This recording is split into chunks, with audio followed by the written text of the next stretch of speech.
Alright boys, sorry for the sound issue again. I'm gonna have to get a different mic set up. The one that's on that camera, even though it's a Rode mic, its input gets messed up when I start going through the broadcasting tool. We also got a few rigs on, so I'm doing a sound check now. You guys, is this better? Alright, good. Getting my laptop restarted so I can read the chat. I don't have to go over to the other rig that we got this going on. We got another fellow BBT over tonight. Probably seen on a few videos.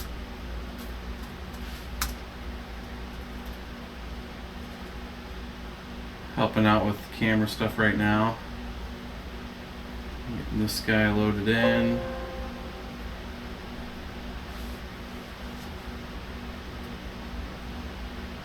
Connect. Turn off airplane mode. Alright, boys. So, tonight we're going to be going through, went ahead and did the Strix build. This was the Republic of Gaming. It's the Strix that we talked about a week ago. These guys right here. So this is a 6-card rig. Right now we're using EthOS on this. We'll try it with a couple different settings, but what we were trying to do is make something that was efficient, stable, ran it for a day, and made sure that we just dialed in the settings. That way you didn't have to see us go through that. I mean, it's, you know, with any of these mining rigs, it's a trial and error type of process. So what we're going to do is post out the BIOS on this. I got the other one from the other live stream uploaded also, so we'll post that out there on that live stream video too for the MSI Twin Frozers. But we got a BIOS that's locked in on this. So if you have these cards, you can see here that this has a minor voltage adjustment, and it's rockstar stable. I mean, we just rebooted this again, but we'll let this run throughout the entire live stream tonight, and you'll see that it'll be rock solid and it's not going to go up or down. It's been up for a little over a day, but it's a little over 27. And when you run these at 29, I had a couple of them that weren't just stable. I mean, it went for about 5 hours, and then it just, I had one card go down. So we played with a little bit more. But the real big thing with this rig was to try to get the power usage down.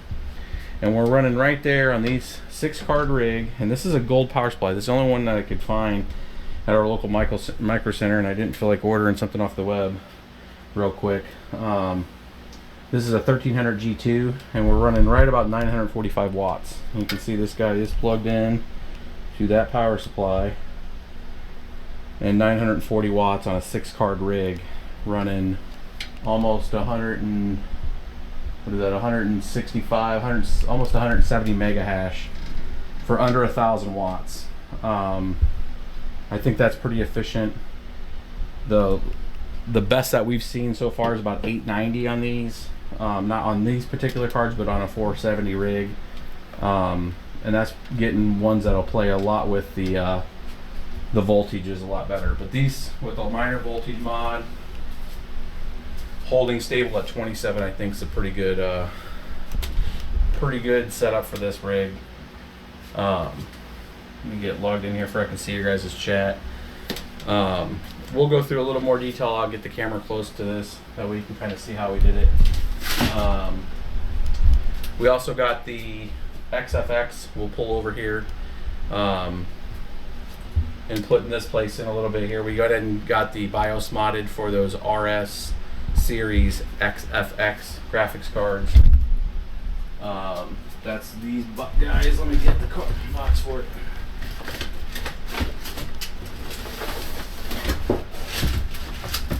So we did some tuning on the BIOSes on this too.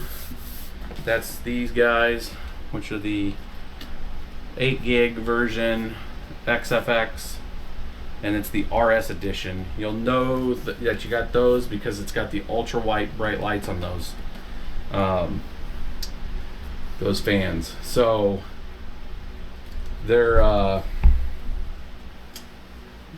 the cool thing about this series is this one's got the interchangeable fans on it, so you can swap the fans out, which it's a cool feature, especially if you've been mining for a while, and if you remember a lot of the 290s, some of those issues, and 390s is the fans going out, and then you had an RMAM, even though the card was running fine. Having swappable fans over a long period of time is kind of nice, because that's something you could do.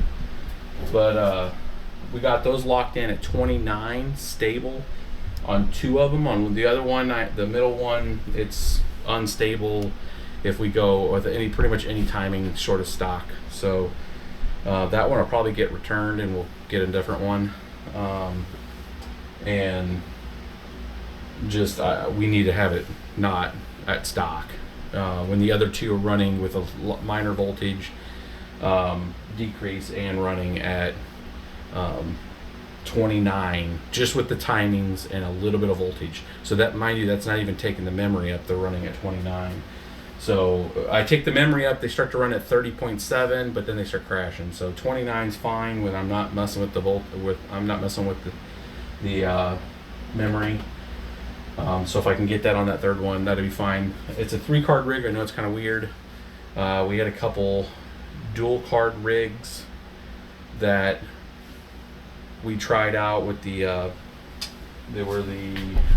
have a box around here somewhere, the 2 390 X2 rigs. So you could only put 3 of those in a rig because it go to 6 GPU. So we were using 3-card boards for those.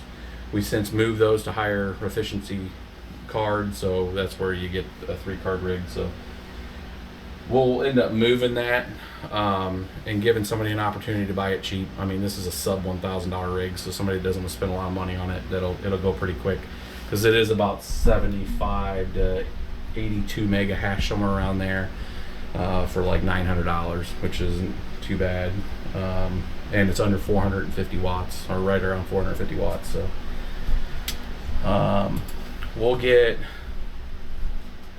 I think this one's been running for a little bit. So what we're gonna do also tonight is, this is kind of a vintage build.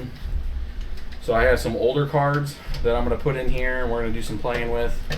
I call this kind of an old ancient build. These are 295 X2, and I have some other 290s. I'm just gonna put in here with a 1500 and just get it mining right now with the crazy prices that are out there that you all are seeing too.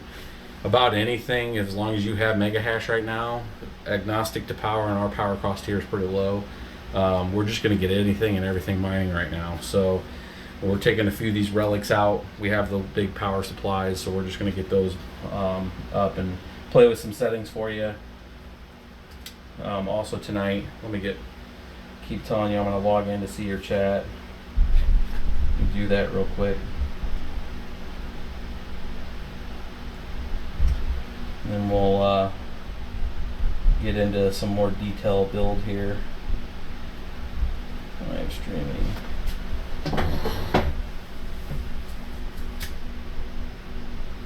All right.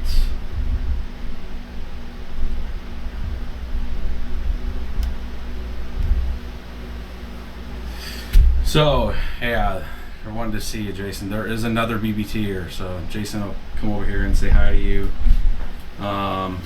You've seen him in a few other videos. So, hello, there is other people behind this. I think the big key here right now, especially with the BIOS modding, and I am gonna do a shout out because there were some people talking about, I think it was Crypto Mines. Let me see if I have I'm gonna throw his channel up there to give him some props real quick.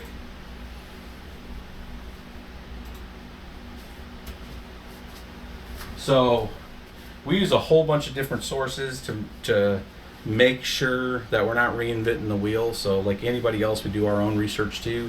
I like using like hard forms. There's just a collection of people that we trade private messages on there. Overclock 3D, a few other old school websites that were enthusiast hardware people before, that we kind of pass different settings and stuff over. And then of course we parse YouTube like most of all of you guys do too. So I do want to give a shout out to this guy's channel. He does, I think, great work on. It's good to see more folks getting into the community like that. So if you get a chance, subscribe to him, hook him up. You know, it's a little bit of love across the board. He's doing some good stuff with like the 470 series cards. We haven't done a lot of stuff with the 470s or the 570s yet. I did put an order in for some 570s and see how those are going. I personally am having a good time with the 580s. You guys seen the last live stream. I think the 580s they're more bulkier, and I think have a lot more. I think it's like version 2.0 of the RX480. I think AMD kind of figured out some of the power issues they're having, some of the heating issues that they were having, and they bulked the card up a little bit more. It is drawing a little more power. You saw our other live stream, or the folks that have tuned in on that.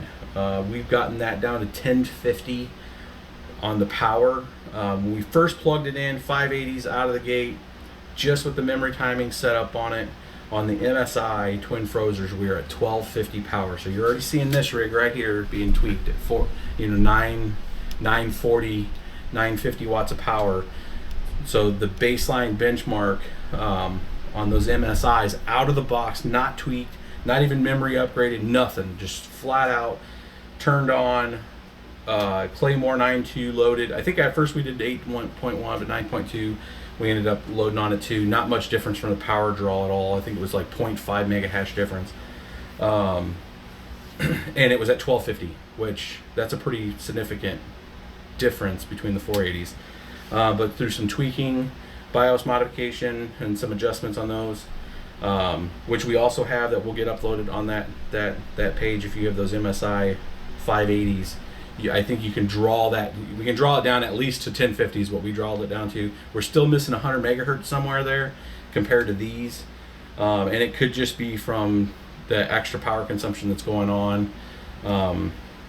The VRMs seem to be a little cooler, and I don't know if it's just a more silicon or more heat addressing that's going on there, but we're having a pretty good time with the 580s. I think when they first released, AMD's done, I think, one driver update since, and it seems to make them a little more stable with mining. We haven't done a lot of the dual mining with them yet, so I think there needs to be some probably more attention paid to that, and maybe we can do that in a different live stream. So let's see here. Let's look at some of your guys' stuff. What we got going on here. Yeah, 570s getting around 28. Yeah, that's pretty good. 850 watts. I'm excited when we get our 570s. We'll confirm that with you guys, and if they're getting 28 with the BIOS mod and 850 watts, that's kind of the card to have, because you're another 100 watts down. And then the GTX 1080, not so good for your ETC and just the ETH hash in general, be it ETC, be it Ether. But for Zcash, I'm hearing that it's pretty good. I haven't really done a lot with it. I have a couple 1080 rigs here, or 1080 setups that we can definitely drill into. That Ryzen build that I was talking about in the shopping episode is pretty sick. It's got a couple classified 1080s in it. I mean, across the board here, I have a 6-card rig worth. So who knows, might get a wild hair up and just pull all of them and try one rig with it with Zcash and see what we can pull out of them. But how much revenue are you generating from everything? From all of our mega hash, quite a bit. Especially with the pricing that's going on right now. I think at our peak, it was close to, between everybody in the BBT land, 2 to 4 mega hash or gigahash. 2 gigahash probably for the entire spring. Well, we had more than that because that spring was that. Probably 2.8 between everybody. I think it was for the whole group. It was about 2.8 gigahash. And that's since March 3rd of 15 when it really started to channel back up. So you can do the math on 2,800 megahash. We were peaking right around September, October. Yeah, at that rate. So that's when difficulty wasn't too crazy. Electricity in our particular area, so we're in the St. Louis area, St. Louis, USA area, and for whatever reason, maybe call it coal country, whatever, we have a very unique power situation. So for the first 2,000 kilowatts in this location, it's 8 cents per kilowatt. And after that, we're pretty much, I haven't been hit a limit yet, but it's 4 cents per kilowatt per every piece of electricity after that. So it's a very unique situation that obviously we take pretty good advantage of. I don't think everybody in our particular area has that, but and it's not on a budget billing or anything like that, but 4 cents per kilowatt keeps the cost pretty low. Even when we were at 8 cents solid for kilowatt, it was pretty decent compared to a lot of the rest of the country. I think it's closer to 12 to 15 to 18 kilowatt pricing. So I'm pretty much maxing. We have 3-phase service here. It's 300 amp, which is enough for lots of rigs, but the summers here are hot, so it gets very, very warm in the area, and unfortunately I can't lock that rate in if I go like build a separate building and put everything in. So they said that would be commercial, and commercial works a little differently. So I am maxing out, let's just say, the what's available here, which is right around 2 gigahash worth roughly. So, and we rotate rigs a lot, obviously. Part of this whole thing was to help educate everybody. I got into Bitcoin very early. I'm talking like 58, 70 ATI days with Bitcoin. This was almost a year before even like Butterfly Labs, which might jog some memory from people.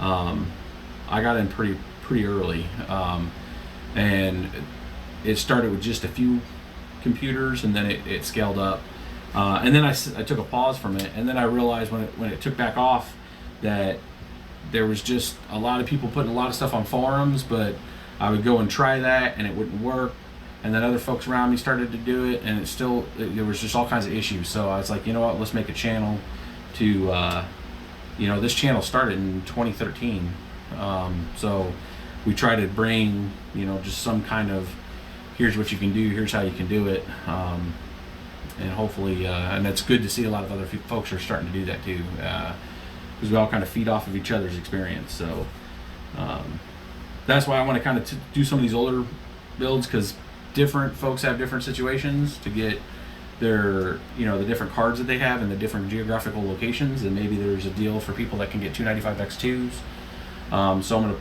pull that out because I haven't seen a lot of stuff with that.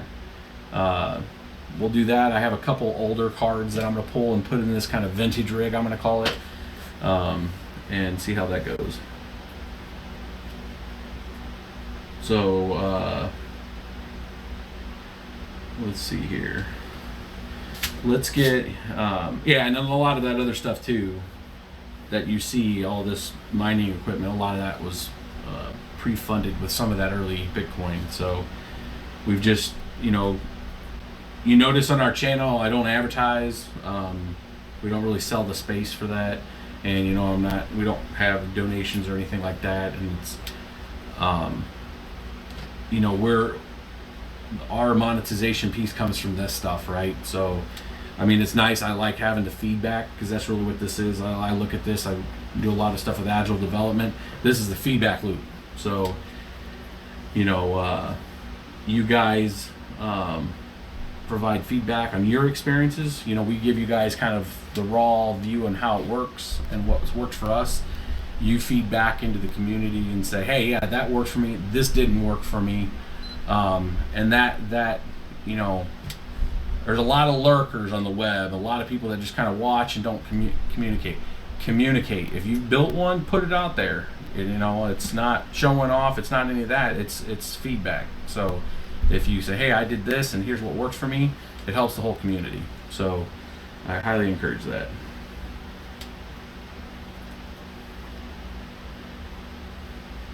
No hablo español.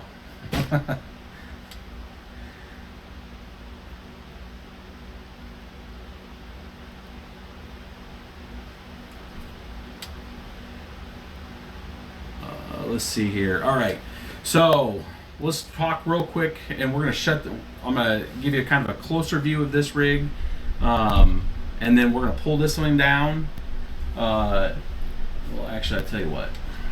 Let's show you a little bit of the detail on this rig, and then we'll pull this one down, and then that way you guys can see what all is involved in this particular rig, more than just the graphics cards, and then we'll show you some settings.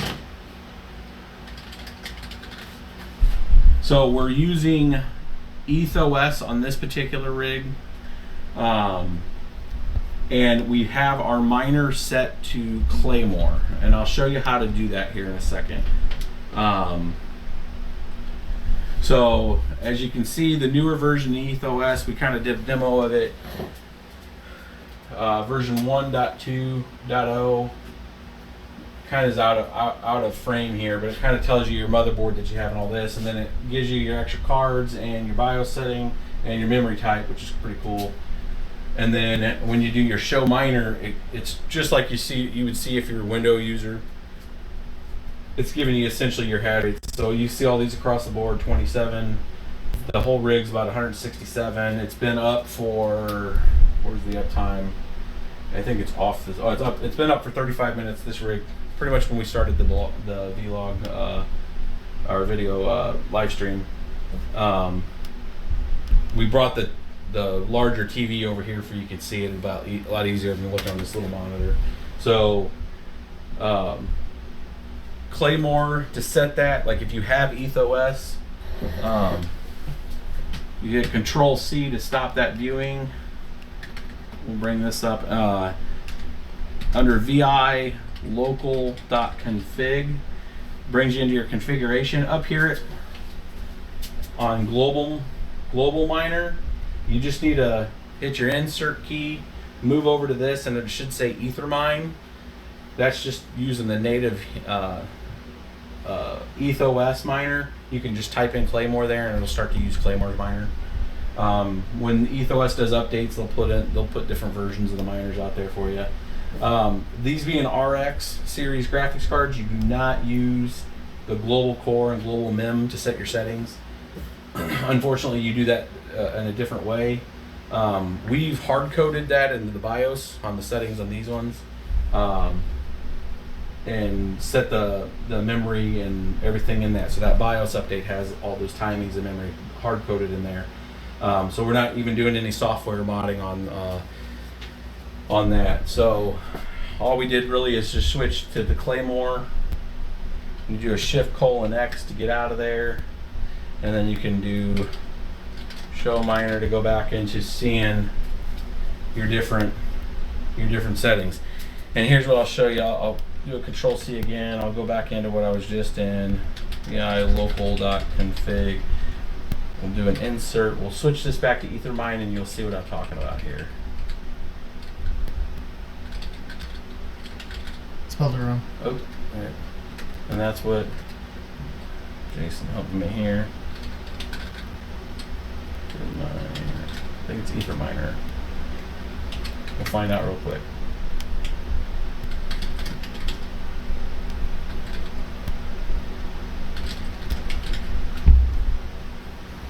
Yep, here we go. So, and then you would normally see this style if you're using Etherminer to go back, which on this rig, this is slower.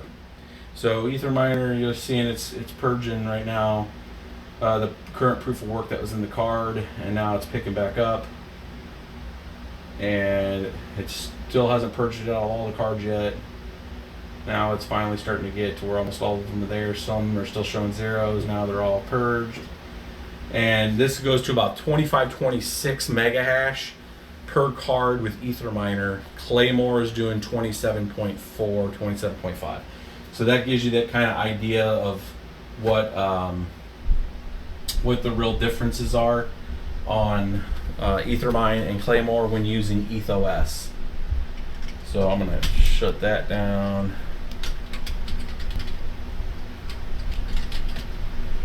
We're going to switch this back, hit insert. Oops. And we're going to go That's my bad. Claymore, Shift:*X. And then the cool thing and one of the latest updates in EthOS is it automatically kicks the miner for you. Before you used to have to stop mine, start mine, all that kind of stuff. That all does it now automatically. And now it's back to the traditional Claymore look and feel for that mining.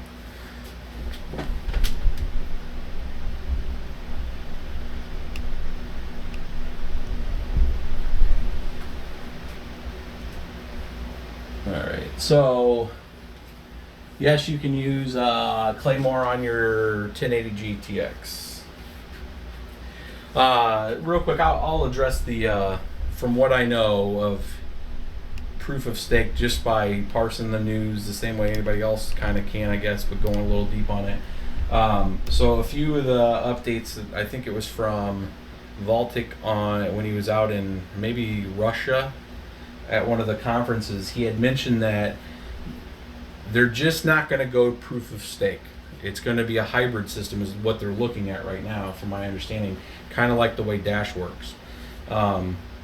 Now, obviously, it's speculative. It's speculation. They could change their mind. They're developers. It happen. But to just outright change over to proof of stake is very dangerous. There's a lot of things to consider when you're switching something of that nature. So, looking at the way the price is, and if you look at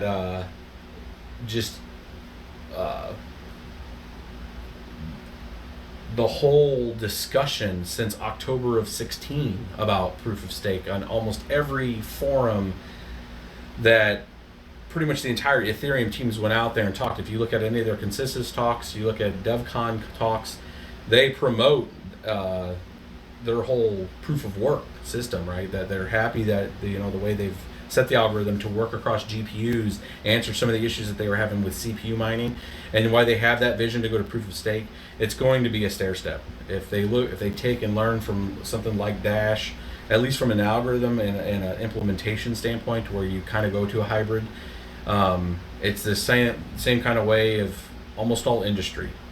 We're not just jumping to cars that are fully electric. There was hybrids in between. You take transitional steps, because otherwise you alienate the original group out there. There's too much hardware, there's too much investment, there's too many people involved in it to just alienate it very quickly, especially when it's a critical mass of one of the top coins out there. So it makes sense if they go to a proof of stake to a point from full nodes and just the general overhead for Ethereum.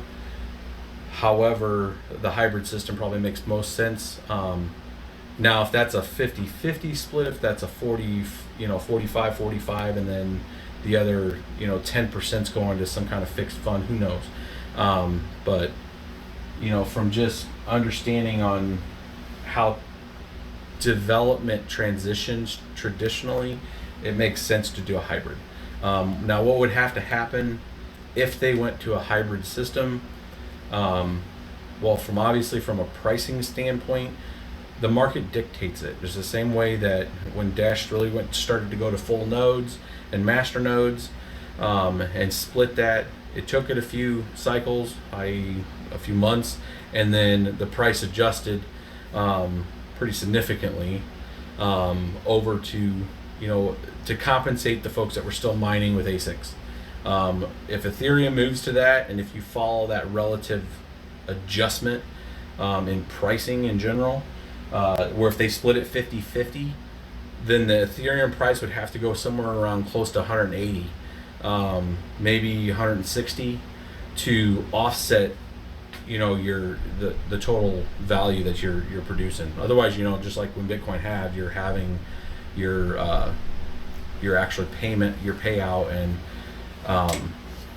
if you were to have it right now, it would still be profitable, but it would bring you back down to pretty close to unprofitable if you don't have a really good power situation.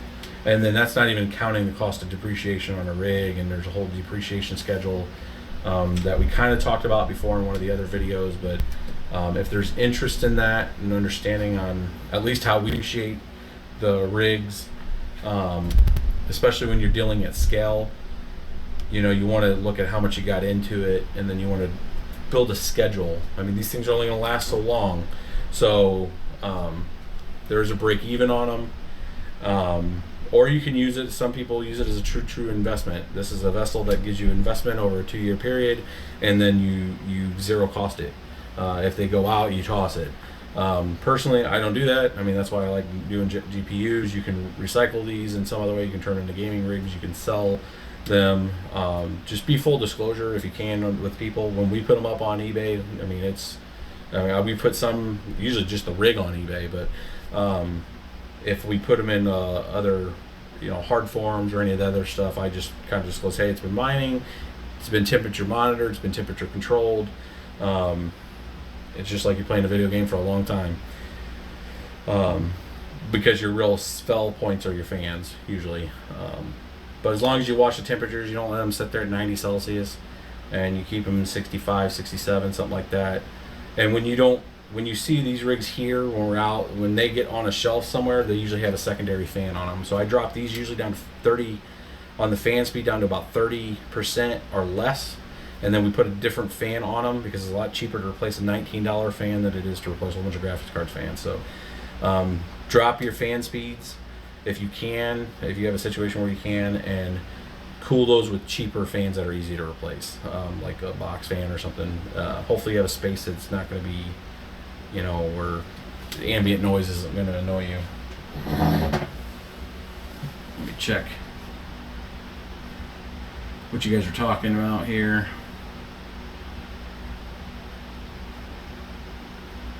So 970 mining Zcash. Yeah, a lot of questions on Zcash. Yeah, I mean, you guys are making me want to build a Zcash rig. We'll do a live stream with that. We'll just put it in the. We have a marker board. We'll put it on the marker board. We'll do a.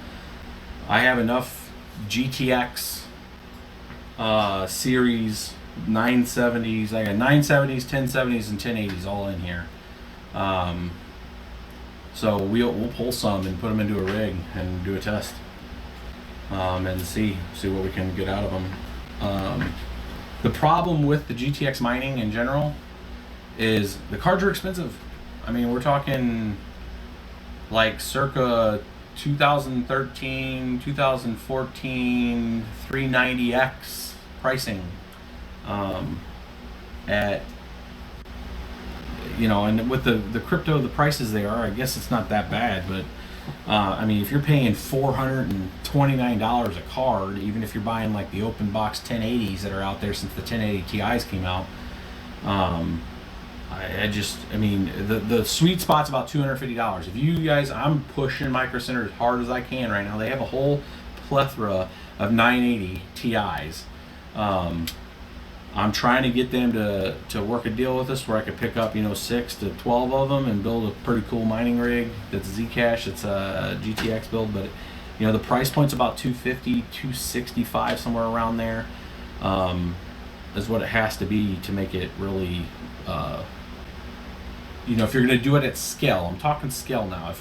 If you're wanting to hedge, which is a whole other, probably deserves a whole other episode. If you want to hedge on your gaming rig and make some extra crypto, yeah, by all means, for sure. Just watch those temps because it's in a closed case, you know. But yeah, I think it's. We'll do a separate video on that. So this has been me doing a lot of talking, and I don't know if you guys like that or want to see some hardware. So we're gonna get back to hardware, because I will talk all day. Let's bring that in closer and do it. I'll talk to this one. Why don't you bring it in? So I do it here. I'm gonna move the whole rig. And we're gonna bring the camera a little closer. I have this pretty nifty tripod set up here now, but I'm gonna try to get more organic shots here. So for the folks watching here, this is just to see stable power 942. It's been that way the whole time. Put that kind of down there. And then this is a 1300 G2 is what we got in here. That's about all Micro Center had. They didn't have any platinum power supplies that were over 1,000 watt, which was crazy talk. And Micro Center is about the only cool thing around here for us. So this is a typical, I'd call it the BBT case. We kind of we kind of put this thing together. I don't know if we invented this. I mean, we built this. This was back when we had one of our engineer guys over, and we literally put this together. I don't know if we can claim that we invented it, but if you go back and do some research, this thing was built in 2013, this kind of design. So we tried to teach everybody how to do it back then, but I don't remember if we saw this or we came up with this build design. But bottom line, just started spraying them just because they look cool. But here, let me take the camera off this thing so I can get actually a little closer. We'll just do this. This build's pretty cool. So these cards look pretty cool at night. I'm gonna drop the lighting. So it's RGB setup. I mean, with an EthOS, I can't really modify that, but pretty cool layout and design. Single 8-pin connector for those. We're using powered USB risers. We got a bulk deal on these Kingston 120s. You absolutely do not need a Kingston 120 or any big solid state, but that's what we had available. And this is a Pro BTC 2.0, revision 2.0. And the big change on the 2.0 is your other PCIe, or your, sorry, not your PCIe, your Molex 4-pin, for whatever reason, and I think I know why, but they moved it over to here. So it's at the edge of the board, right there sideways, which I kind of use that to kind of hold that down for right now until we strap them down. That's your big difference, because normally you had it, let me turn on the night shot here. Normally you had it here, and you had another one right over here on the other side, and they moved it. So that's really kind of how you can tell the difference on that build. But Pro BTC board, this has, I think this only has a 4 gig stick in it. Usually I put 8 gig, but I only had 4 for this one. But nothing much else on it. I mean, an EthOS build, and running still at right there at 27 across the board. So 160 plus mega hash, 62, something like that. So that's the board style. We got another one that we're throwing in for this 295X2 build real quick. We'll put together, and that'll be part of the live stream. So let's get this back. I'm gonna try to talk. Good catch. Knocking over lights.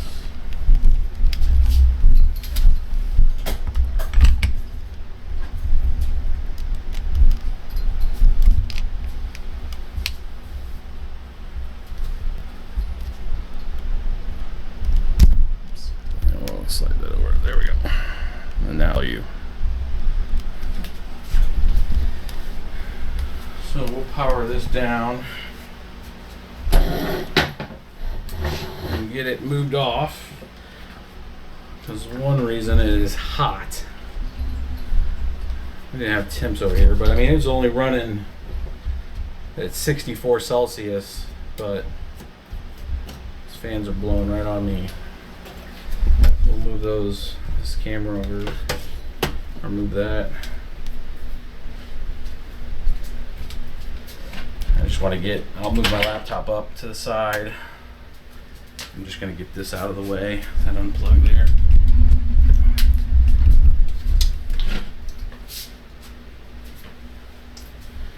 And as you can see, these very rigid cases, that's why I always liked them. They are pretty solid. Going anywhere. There we go. And we will start to kind of put this other one together. You can kind of get that guy pointed over there.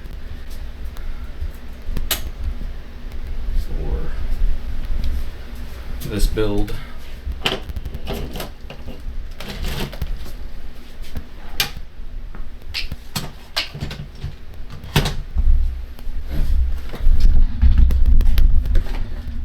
This was kind of an older, I'll call this is an early design. It's kind of flimsy. This is when we were trying out different styles of the angled aluminum, and this was like the real thin set stuff. This wasn't the thicker one, and you can see we also tried rivets on this one. We just used a rivet gun to snap versus the sheet screws, and not so much. But from a temporary build standpoint, it's going to be good enough. Now on this build, showed it in the last video, this is the 1500 T2. So a big titanium plus power supply, more than enough juice for all these old relics we're gonna plug into here. And so I know power won't be an issue. We'll take some measurements from this beast when we get this in there. Again, kind of an unboxing of the Pro 2 or the H81 Pro BTC 2.0. I am trying to get one of those BioStar boards. I think it's BioStar. Yeah, it's BioStar TB25. I think it's the BTC version of that. Have not got one. Cannot find them. You would think with all the stuff that you pick up that I would have some kind of influence in finding somebody that could sell me one. I don't try to get too much free stuff. I do pay for everything that we do. We do not have any paid endorsements. This is all paid for by us.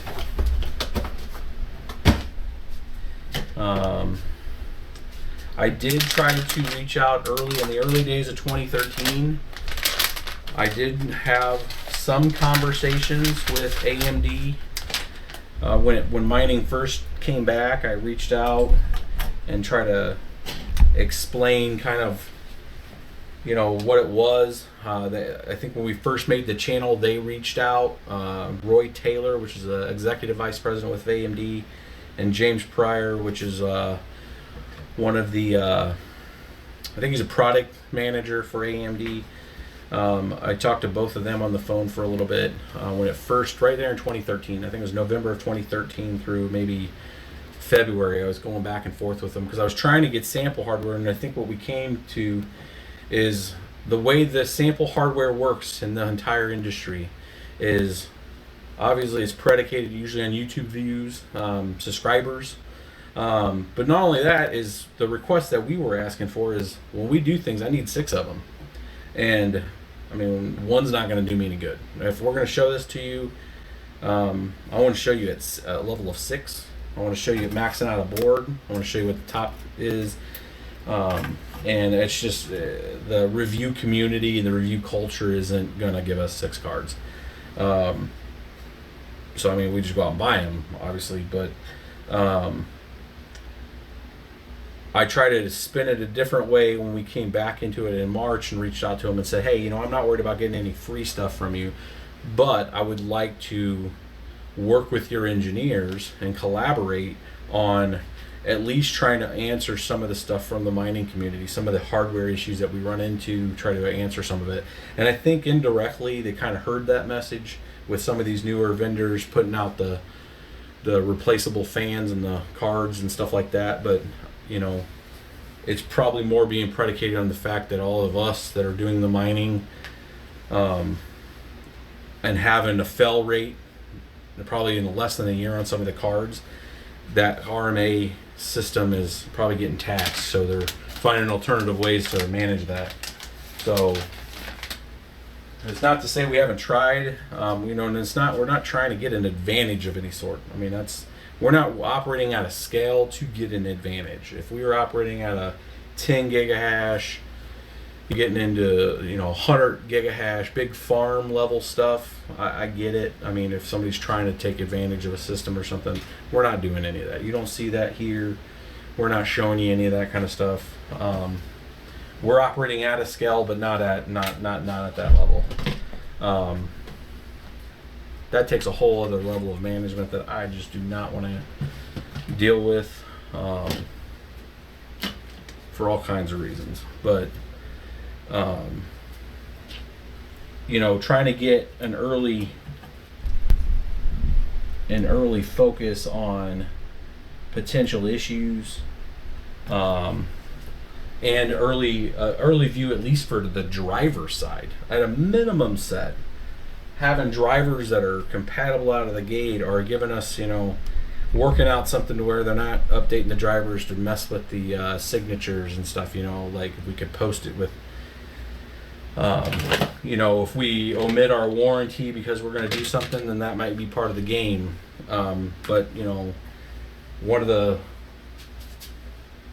things I wanted to do for you guys tonight was answer a few of the questions, such as if we modify the BIOS, how does that change my gaming experience? Let's say you want to part-time do, you know, mining, and then you want to game, you know, in the evenings for a couple hours.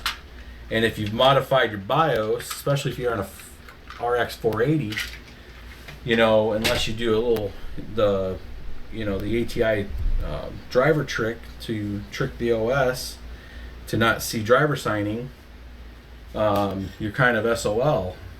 And the unfortunate thing about that is when we were trying to do that, to show that demo, we took some benchmarks before we did the BIOS mod, and then we did a BIOS mod and then had to trick it. Well, half the games won't run because that's too big of a screw. Half the games won't run because it has a mismatch, so it crashes. So we couldn't do that review for you. Now on the RX480 or 580s, we can do that.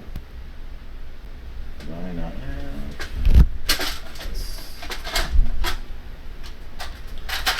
Almost out of anchor screws here.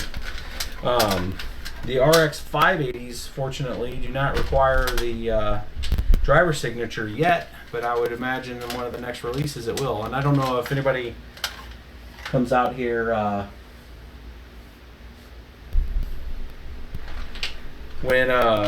if anybody has tried out the test drivers, I think 17.4.4 with the RX4 or 570s or 580s. If anybody's tried that, post in the comments and see if it now enforces the driver mod.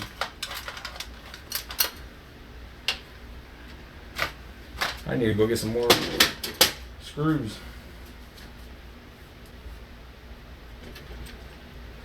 I'm reading some of your guys' comments.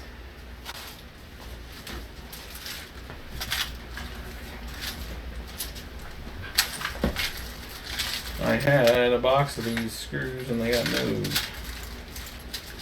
Now I'm looking for some.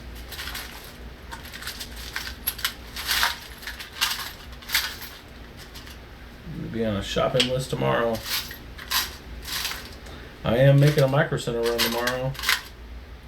And I did just find out they put a Bitcoin ATM right next to the Micro Center. So whoever did that in our area is a genius. So I plan on taking some video over there tomorrow, interacting with that machine. If you guys would be interested in seeing that or not. But we're going to buy some buy some Bitcoin at a ATM. It's like a big thing here in the Midwest, like just does not exist. It's one of the disadvantages of not living on one of the coastal areas in the United States is you're usually getting everything at the end. In the Midwest, you don't get all the cool stuff.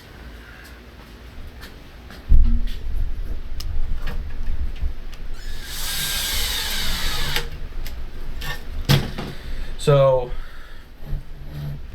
in these older cases, we still use the little, you can see the little grommets, and just kind of lift this guy up. And you know, the reason why we started doing these cases, these were very cheap. I mean, for 20 bucks you can put this thing together, everything,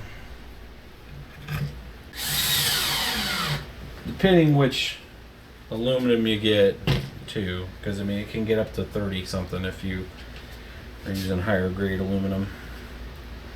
But and, you know, and I've seen people use racks, and suffice to say, I've never used a milk carton or a milk crate. I've seen a lot of people using milk crates. No hate to the milk crate folks.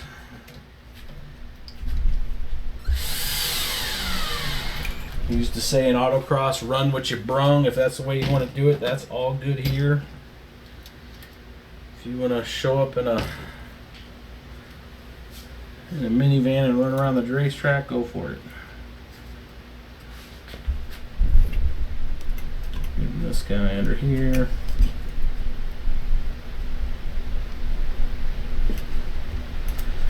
I think in our first video that we ever did with one of these, we actually took a pen and cut it up, just like a ballpoint pen, and just used the plastic pieces. It was a bank pen, so it was kind of a joke, but you guys have not seen some of our older videos. Take a trip down memory lane.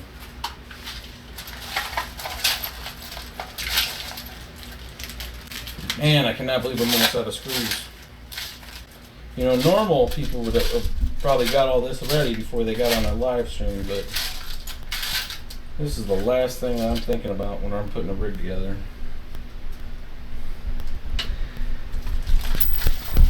And there is an advantage of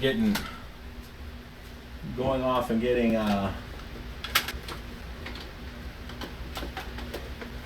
the actual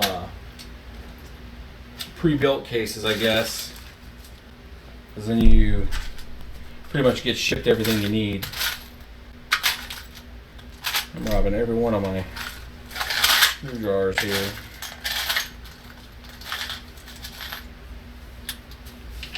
Some of these are too small. We're going to do one more and then I'm going to give up. And I will come back with proper screws.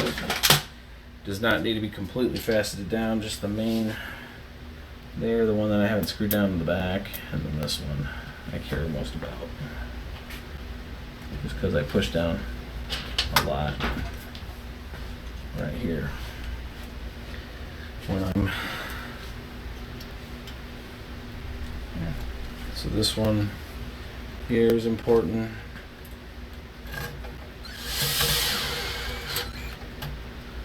And I have this low torque, or a very high, very low torque, because I don't want to break the motherboard.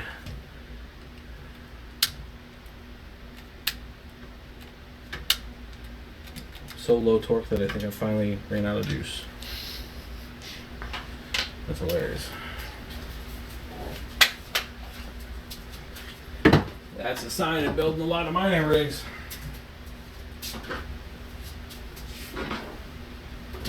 We will go to manual mode.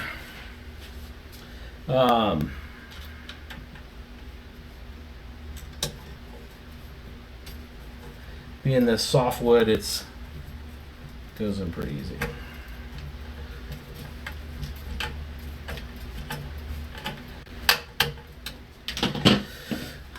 So we're going to put a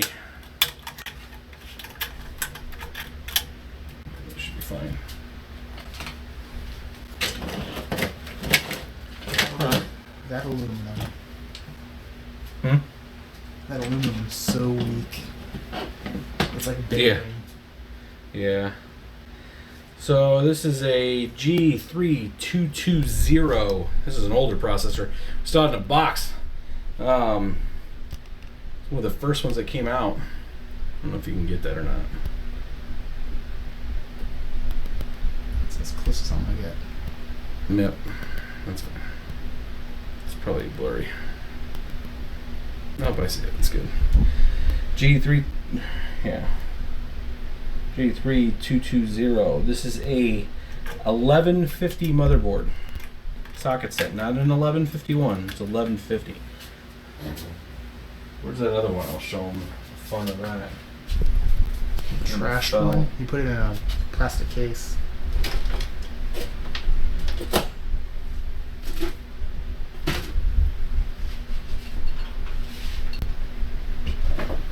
Yeah, I was gonna show that processor. That was. We had one that fell off the top shelf on accident earlier today. It fell on a corner, and it did a number on that processor. I was just going to show you what happens when they fall from the top shelf. It was a new 1151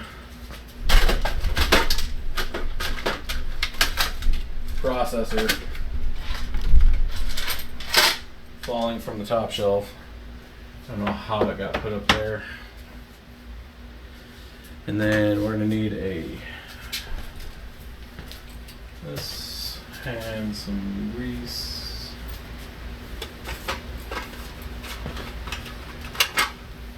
Oh, I did have another tube. Good old Arctic Silver 5. Just a little dab. Don't need a ton on there. And we do a little trick done for years. We're spreading the Arctic Silver around.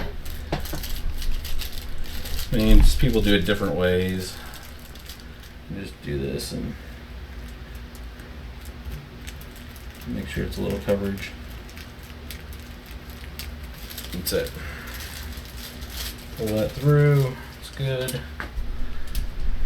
This was an older fan, I think. And of course, it's not set to the right mode. That is. These things are just, if you get them right out of the box, they're already set to the right. Click down. That's all clicked down now. CPU fan. Just like that. Some extra memory here.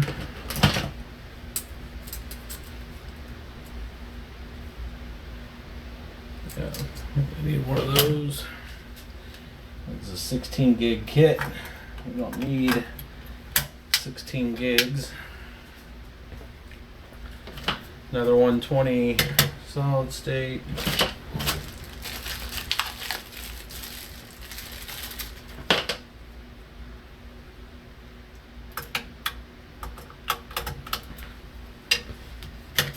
We already got this pre-built. I have a duplicator, so essentially I could put a hard drive in a target, put a hard drive in source, and hit a button, and it clones that over. So once I have a good build on EthOS or Ether, the simplemining.net, we can quick and easy clone our drives, because it just saves another step. Once you get one already kind of pre-configured for like an RX series, I'll link the description. I think it was in one of our, I think on the EthOS video, I give a description of that duplicator that we're having. If you can get them on Amazon, they're like $30. It's worth it. If you're gonna do more than one rig and do it often, it's totally worth the purchase. But you put both drives in, you hit a button, and it just copies it in like 3 minutes, and you have an exact replication. And it's agnostic to the drive. So if you have a built on a 120 and you get like a, you know, like another drive, I had another one laying around here, like, you know, like this is an Intel 240, I can put them both in there and it'll just copy the right partition to this. So It's agnostic to what you put into it. It's totally worth it. Again, that's a duplicator and totally cool. So that way you don't have to sit there and mess around with configs a lot, and saves time. You kind of find those things that save you time. We're gonna do this. That is, oh, I had almost every one of those PCIEs connected in there. Yeah, this is way overkill, but for the time being, it's what it is. We're almost out of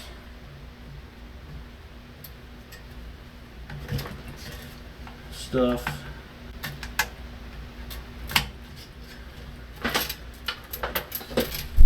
So we are good to go there. Plugging in the power there. You notice on some of the live streams too, try to put power supplies together, just because that process and time. I looked at my old live stream, and that stuff was like 4 hours. Try to keep these at least a couple. They had to take out some of the major time, which was like putting the power supply together, because you can go through some time unwinding everything. Anybody who's been building PCs knows that this part right here is usually the long part. So we got reduced big. Need the big 24-pin major cable here for the ATX power. Making sure this is good to go, lined up. That's juiced in there. And then let's pick this guy. We need to get a riser.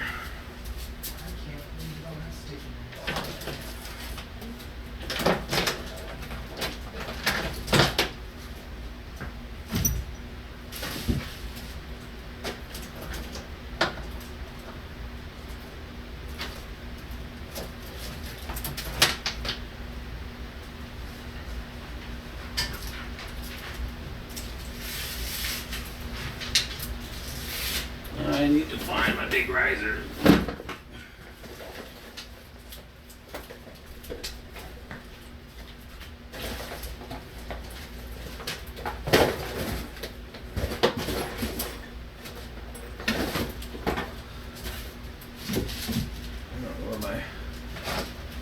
Here we go. We're going to use this big boy. Look at that. That's an oldie but goodie. Bringing out some of the old good ones. Or the old, this is like ancient talk. Is this thing oxidized? No.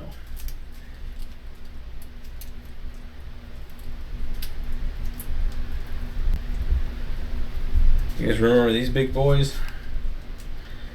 So, a long time ago, I think in episode 14, you can quote me on that, 14 or 13, I'll stiff that thing in.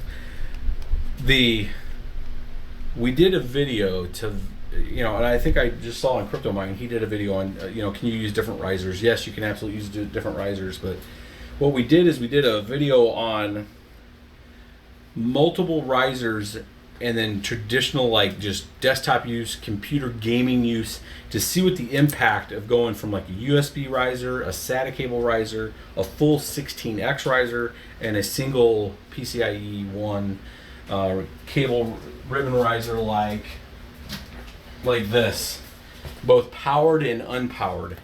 And by and large, the results were pretty surprising. We could do a 2017 version of that, because I think we were using 290Xs at the time, but by and large, you lost next to no bandwidth using this guy. Like, it was flat out like negligible with the card plugged into the slot or using a full scaled riser. Like, I mean, it was like 0.4 frames per second difference, which could have been for all kinds of different reasons. Mainly because you ran the test twice. One was after the other test. The riser was after the card was already plugged in. Maybe it was already warm. Who knows? But the 16X full scale riser in the 16X slot had no issues. These guys had a pretty big drop. The best SATA, or the best risers that were powered, were the SATA cable ones. I'm know if I have an example of one of those guys. I think I do, but it's behind this TV. So there are some that ASRock put out some risers that were SATA cable based. So they literally are using one of these cables, and they had a separate small, like 3-volt power connector. Those actually were very quick. They were almost to the scale of this big guy here. So when plugged into the card, the actual card that plugged into the slot, you know, when it was in the 16x slot, it was running like an 8x. So I recommend watching that video. We'll try to maybe make an updated video if you care about or wanted to know if you ever wanted to build a small like 3-card rig or something and you wanted to game with it. If you're using these big risers like this and the big slots, you're good to go. It does not hamper your performance pretty much at all if you use the big riser. So just fun fact, trying to do a little bit of that when we talk through that. I'm not really looking at chat right now. Let's see if you guys are talking or not.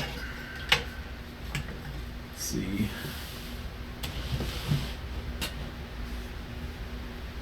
Let's see here, Fabio. Can I install these? So Fabio, if you're still listening to the channel, one of my videos, pretty recent one, walks you through it. So you can watch that video and that'll get you. I'm gonna get this just anchored. I think I'm gonna lay it right here for right now. I just don't want it moving around. Where are those screws at? Did I move? I guess I did.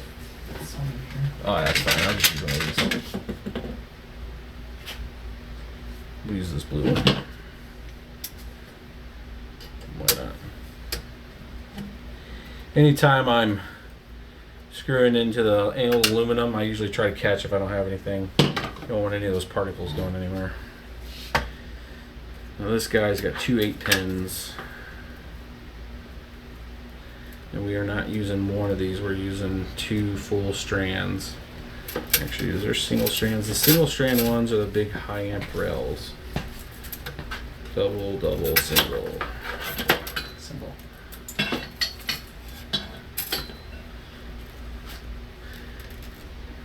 We're going to plug this into the Kilowatt too, if anybody's curious on what a 295X2 does. This was actually one of my favorite mining cards, but they were super expensive when they came out.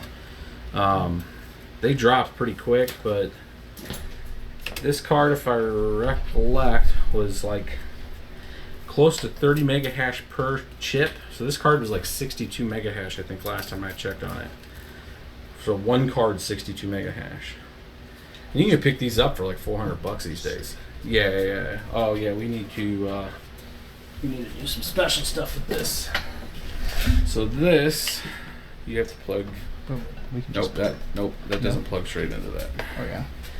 Yeah, what we were talking here in the video is this style of cable on the 1500 cannot plug into this directly. It just doesn't want to go. It don't fit. So you have to plug your Kilowatt into a different power strip. Where do you put that other power strip? And then it is behind me. Hold this. I'll get you that.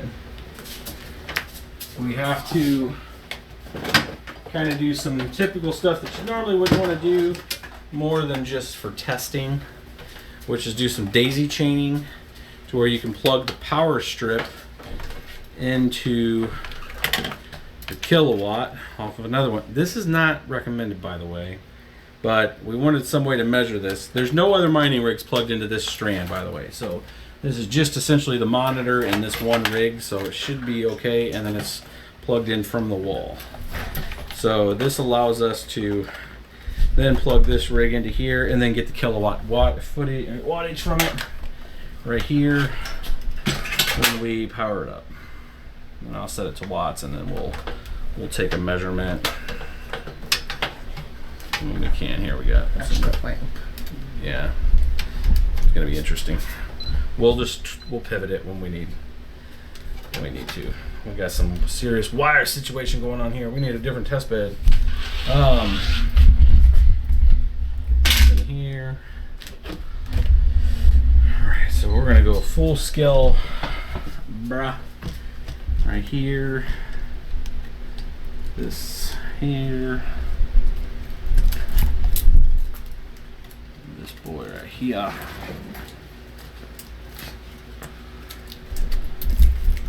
And there is no particular reason why I'm using this big riser. It was just readily available. And we could try a couple different ones. The one I will not use on it is a non-powered single ribbon 1X. I'll go with a powered. Actually, this is just, I think, a ground. So it's actually on the full, I'm not too worried about it. On a single, I would be worried about it. For long term, I would use a powered riser on this. But we are, I think, good to go. Short of the power on this guy. And the OS is already built, so no craziness on that. It's a relatively simple build. If I would have been talking and just doing it, it probably would have took me 5 minutes, 8 minutes, something like that. Slap together. And then this guy needs to go here.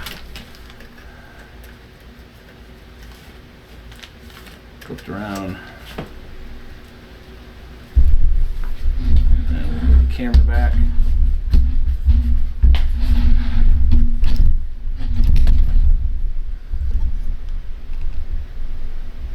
Yeah, all right. Oh, power. We need a power cable, which I have.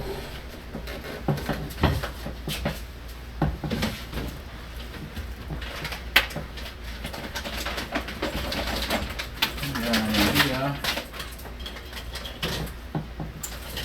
Tangled up.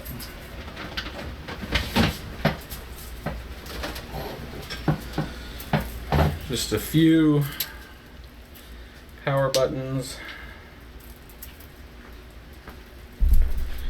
You kind of buy these kind of things in bulk.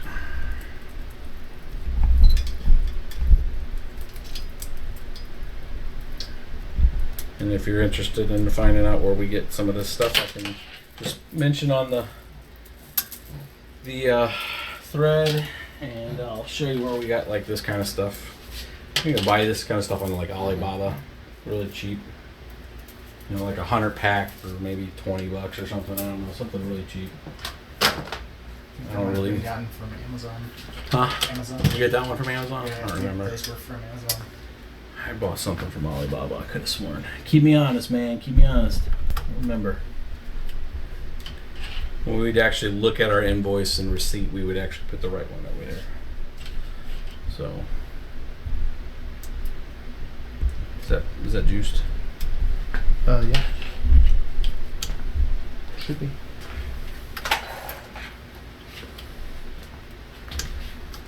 If I plug it into the right, that was USB. Make this work. There we go. Get that guy in there. This guy in there. Cycle down power. There we go.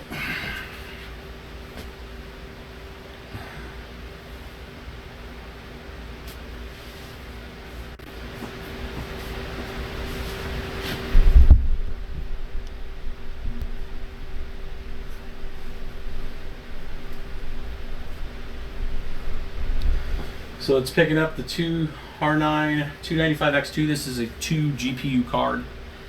Again, this is kind of old school. I think you can pick these up on eBay. I mean, you guys can go out and check right now. I think these things are all the way down to like $300. So with the way their ETH prices are, and if you have a good deal on power, these are not bad. I mean, if you, it's about a power deal though, because these things use a crap ton. You're gonna see how much power this thing uses. It is like a small fortune. So we're gonna do a. Oh, helps if I actually plug in.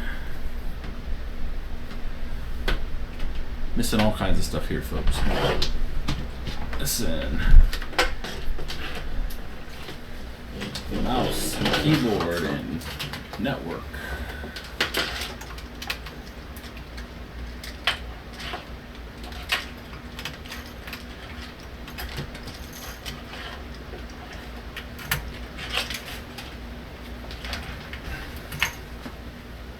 Keyboard and network.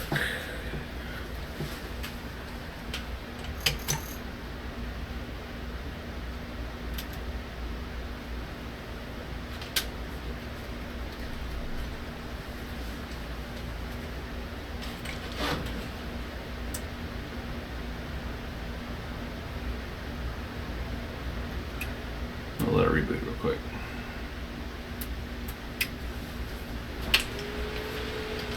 In the beginning, when you first boot these and it detects the cards and stuff, I like for it to be connected to network, just if it needs to load anything else.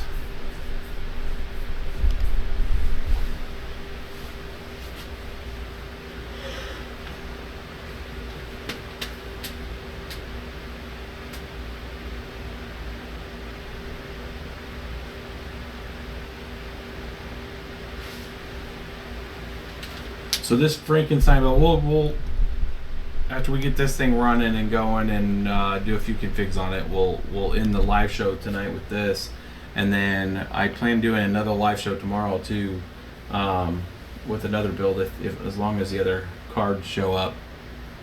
If they show up tomorrow, then we'll do the 570 build, and plus again I'm going out to Micro Center and who knows what I'll come up with there.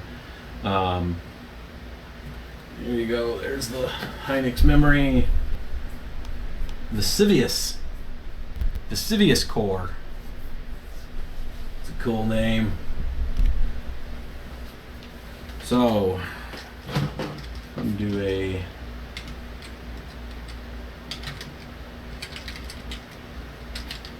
a VI local config real quick. This is a 295X2 base clocks. I need to look this one up real quick because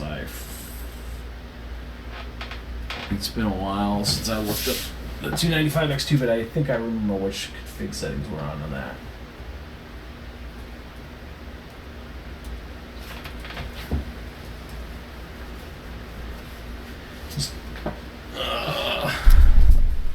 So memory on these. So this was running at about 1018 and 1250 memory clock as a base.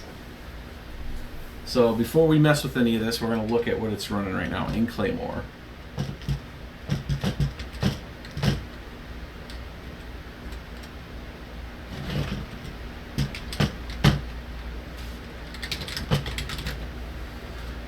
And it looks like it's doing, without touching anything, out of the box, it's running 28.8 on each GPU. So 56 mega hash is what this card is putting out right now.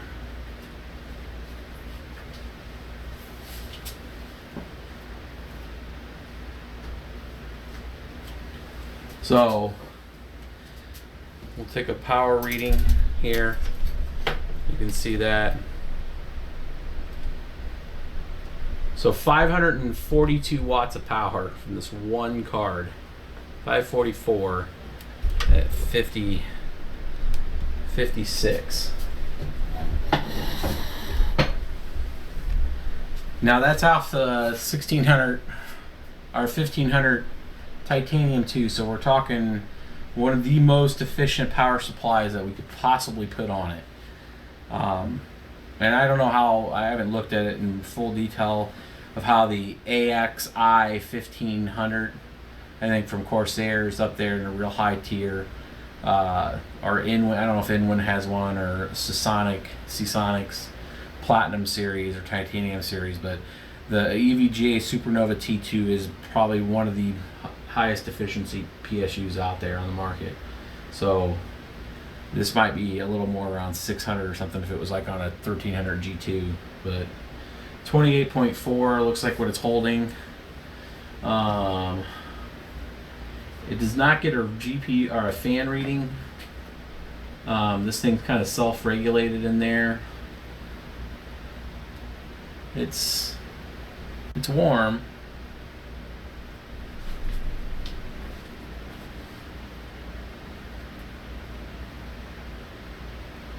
I mean that's pretty hot. I don't have my heater or my meter died, so I had to order a new heat. I'll fill this. It's warm. Yeah. I'd say it's definitely probably. I mean, it's the GPUs are showing 65 Celsius. I would say the surface temperature of this is probably a good 50, maybe 45. I mean, it'd be like touching a hot car in the summer.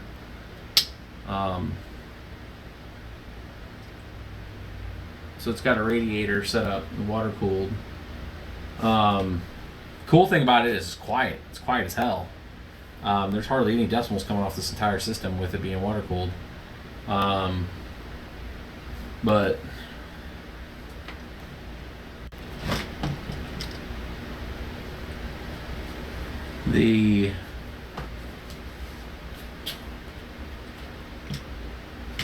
let's do if we can do some slight modifications here. Yeah, local.config. So on this being the older style, I'm gonna see if I can actually force. Oops. Helps if I hit insert. If I can force the fan speed up just from an audible standpoint. I keep trying to use the numpad. 100. So I'm not going to go that high. We will take it to 1100. This thing's 1018, 1018, and we are definitely not going to have 2150 there. That thing might catch fire. So we'll do this at 1275. It's at 1250. Oh my god. Chop the numpad off. I know, I need it. Give me a keyboard without a numpad. And we're going to keep plower tune the same. Repeat that. Plower tune? Plower tune. For plower power. Alright, so. And sudo EthOS overclock. Show minor. So let's see what we get out of this now. So we're up to 30.6.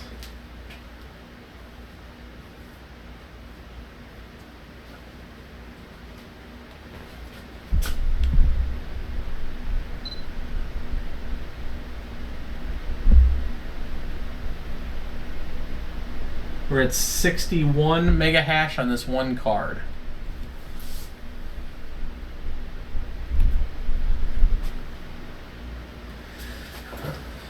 So power did not rise too much.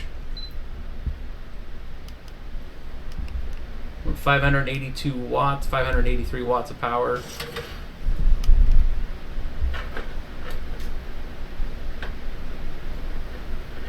It's almost hot enough. I want to give it another cooling, external cooling.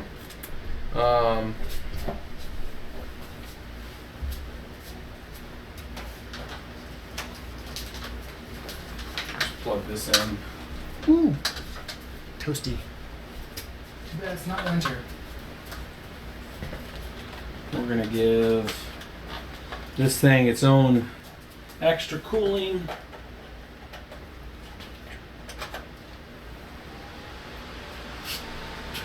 Remember, that's gonna go on this. Yeah, it is.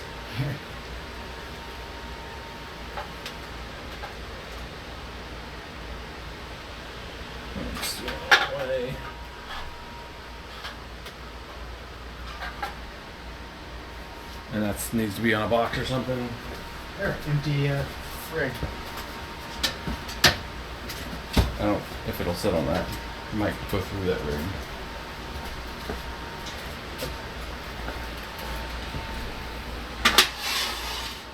Check.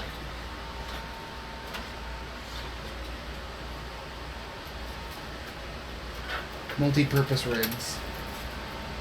Again, this is a test bench setup. And normally if we were building, so part of this is, what you guys are not seeing here is, with the pricing that these are right now and the way, how much we pay for electric, I've looked at picking up enough of these to do a few rigs out of them, and try to leverage some of this old 16, I don't call them old, about a year old 1600 watt T2s. I have a couple of these big power supplies, and with all these RX480 and 570 and 580 rigs, they don't need that kind of power anymore. Now the Vegas might, and I might be pulling these back out, but if I put a couple of these rigs together, I would be using some kind of external power source, because the way we're going to mount these water coolers is in a fashion that I'm going to have another cooling system just blowing through these radiators to keep them nice and cool. What you guys don't see here, because I don't have my meter to measure the heat that's coming off this radiator, it's pretty high. To the point that the card is now thermal throttled. If you see here, it's a 74. It's set to thermal throttle at 75 Celsius, and it will throttle the card down. So if we can keep these kind of chilled, then the card won't thermal throttle. And you can see with the thermal throttling, well, we're gonna let I'm gonna stop the mining for a second. I'm gonna let it cool back down. Miner, stop.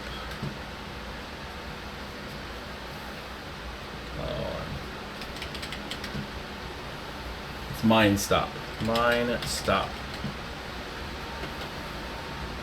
So that says reboot required. So it's now we're only using a little over 100 watts. That's mainly because this fan's plugged in. But we're gonna let this radiator cool down, and then I'm gonna pull the core up to about 1200, about another 100 megahertz, and I think I can get actually about 32, 33 out of this card per core. Maybe even a little faster. So we're gonna see what we can take this up to. We're just gonna make sure that this thing starts cool, and then it's got a little more heat come off this thing. I'm just trying to down throttle the piece there. It started mining again. Do those cores have two different BIOSes?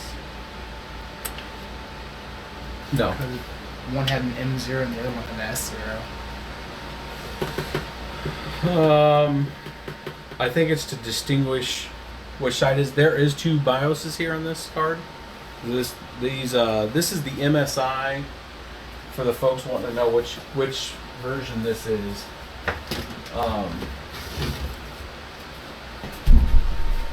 This is the MSI 295X2. Again, you can get these on eBay right now for about $300. And if you have some of the older power supplies and you get good power cost, you can really bring down the you put a lot of mega hash in a rig with one of these. So essentially 180, 190 mega hash a rig. And with a 1600 T2, technically you could put 3 of these cards in this rig. Because this whole rig was about 525 watts, but that's including the CPU and stuff. So you'd be just under 1600 watts with 3 of these in there, or just added. I mean, you might have to play with some voltages or not overclock it a ton, but it's, if you're only paying $300 and you got 3 of them, you're talking $900 for 3 of these cards, and you're talking what like a $2,500 rig would cost. So now you're going to see what I'm talking about here. So if power's not a big deal to you, or you have a different deal on the power, you put 3 of these in a rig on a 1600 watt power supply, and you can buy these for $300 a piece. You're talking 184 mega hash across 3 of them, which is 6 GPUs. So that would be equivalent to you getting like RX480s for $150 each. So.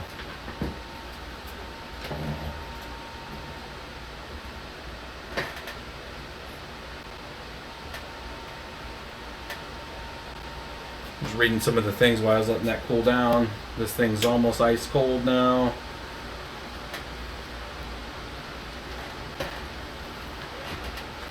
Radiator's ice cold.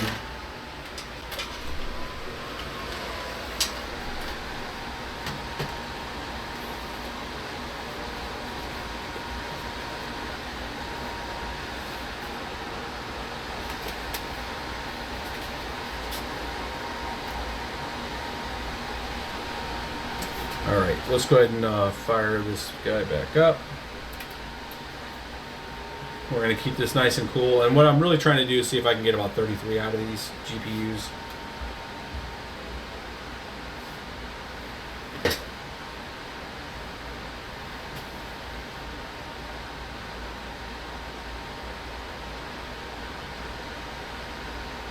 Now, why I'm not too worried about keeping the GPUs cool, I'm going to keep the fan on the VRMs back in the back here. I'm going to keep those because those don't have active cooling as much as the where the 2 GPU cores are good to go. And again, once we build this rig, we'd have it in somewhere where it's getting some external cooling. So yeah, we'll go config. I'm gonna go in here. I'm gonna set this guy. Let's do 1180.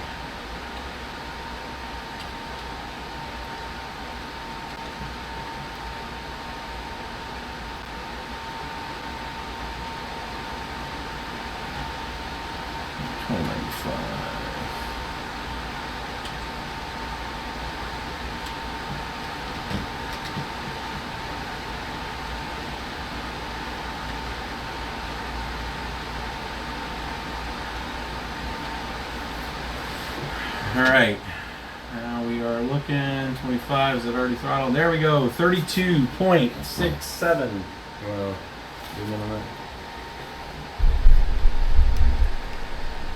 so there you go.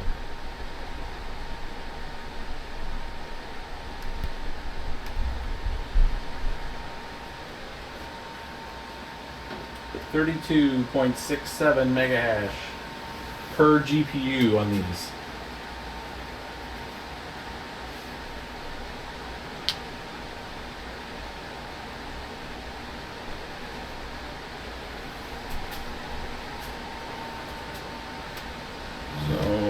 This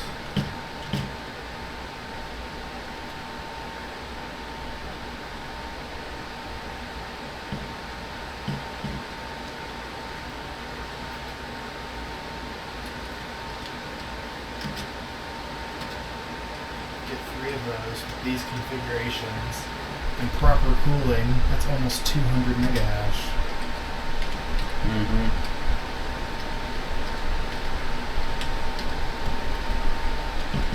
What I'm going to do is one more little, I'm not going to take it much over this. Insert 12, 15. Oh my god, I'm going back to the num lock again. 12, 15.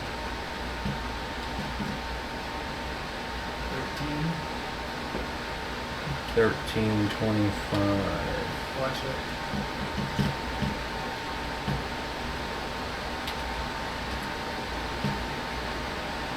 That's 55. Oh well, 1310.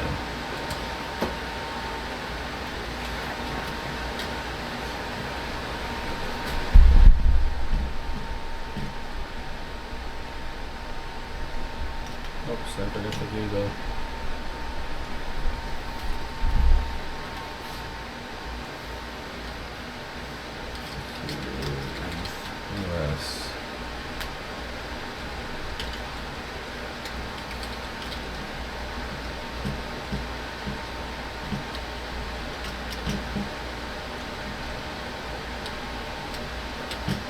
can't see the.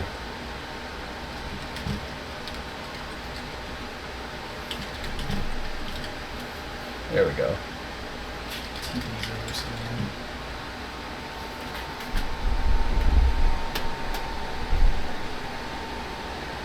And there we go. 33.59. 33.59. So it's almost 70 mega hash out of one card. Congratulations, you've exceeded 200 mega hash for 3 cards. Yes, so that would be. That is. So I'm going to briefly turn off this fan because I want to get an accurate reading on the power.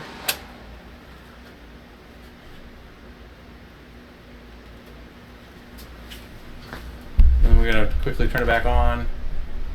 So we are at 612. 611, 613, somewhere around there. 612.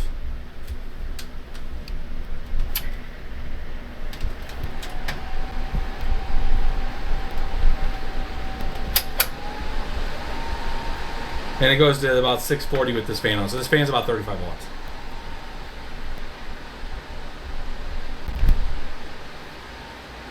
So I don't know how much more we could probably take it without burning the card up or causing. I mean, these things were rock solid. I mean, where the RX is finicky, I mean, you get just out of one range and boom, it just shuts down and locks up and freezes up. These old 290Xs and 295 X2s and stuff could just take the beating. And I don't know if it's just the build quality or what they did with them, but I want AMD to be building us these. I want 33.6 per GPU. This is three generations old. Cross your fingers for Vega. So if we have anything to look for towards Vega, yeah. AMD, the standard is set per GPU, rocking 33.6. There was something special about these GPUs. What is this? Vesuvius. This is Vesuvius. This is like a hybrid version of the Hawaii chipset that you actually had GPUs out there that could crack over 33 mega hash, and you're talking 4 generations old. So this is part of the reason why I wanted to do the live stream tonight, guys. I wanted to show you, that it is possible to crack that 3031. This is, you're seeing it right here. I think any higher, we're getting into danger zone. I mean, I think this thing is, I think I've seen before where you can get close to, and I think they're thermal throttling now. I think I've seen, I'll shut her down, where you can get close to 35 out of these, 34, somewhere around there is really kind of the top limit on these. But I think with the right cooling setup, and if you get these pretty cheap, you could actually, these would be a pretty good deal if you have a good deal on power. Yeah, Zora's Marine wants me to read the questions.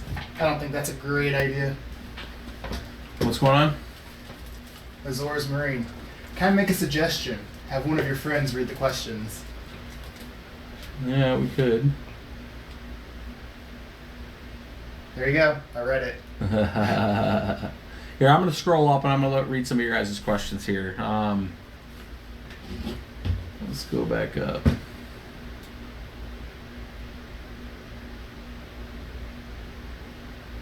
Let's see here.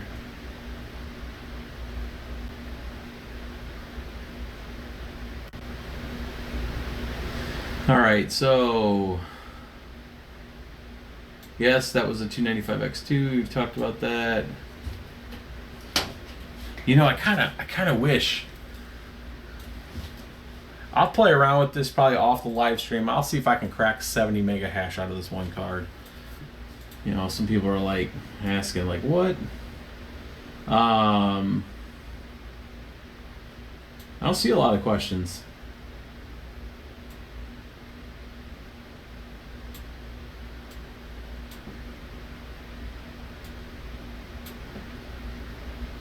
Actually, I don't think I see any questions. Not many. You guys don't have any questions? Ask the questions. Ask the questions. Yeah, we'll do it. We'll stay here for a second, and you guys can ask some questions. I'm gonna finish this kind of Frankenstein build. I have a couple 290 Tri-X's that I'm gonna put as part of this build. Can Claymore mine ETC?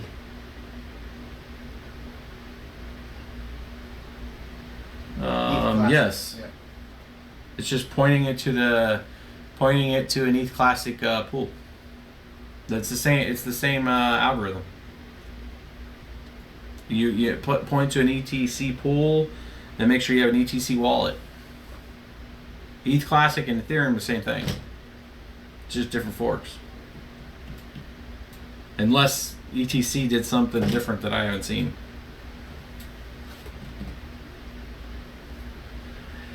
GTX 1080, I think 24, 22. I think last time I went and checked, I mean, I have the Founders Edition. I think I was getting like 19 to 21 maybe on my Founders Edition GTX. I think on the EVGA Classifieds, on the base stock clock of 1800 core, they're getting like close to 23, 24. I think I've seen them as high as 25.5, 26 if I'm running 2133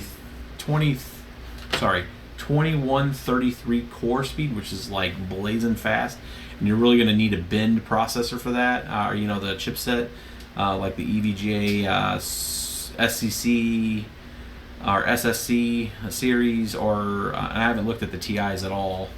I'm waiting for a couple coming back to Micro Center as returns or something, and maybe I'll pick up a few TIs. Where are you guys located, and how much do you pay for electricity? We had mentioned this before earlier in the stream, but our first 2,000 kilowatts are 8 cents per kilowatt US cents, and then anything after 2,000 is 4 cents. Have you found a vendor willing to give you a wholesale discount on cards, and what quantity of cards do you need to order in order for a distributor and or a wholesaler to work with you? I have not for cards. We have for boards. I did find a vendor out of Chicago.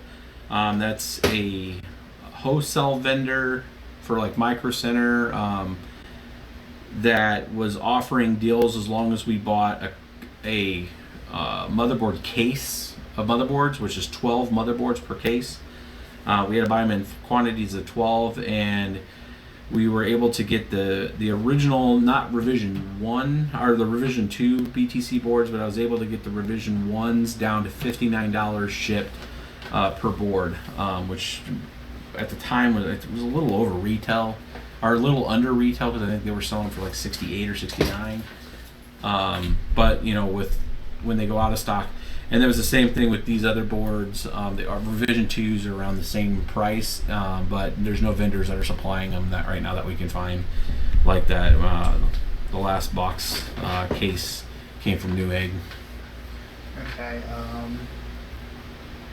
What is your views on smaller versus larger pools for people who have about 3 to 4 kilohash on Zcash? Larger pools. Pools are all about win percentages. I mean, I would go. We've always done, the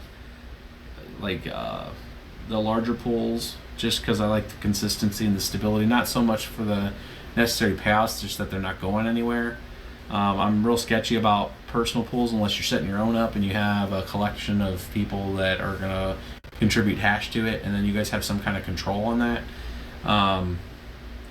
You have one pool that just is unstable and goes down, and you don't get your payouts. It's just not.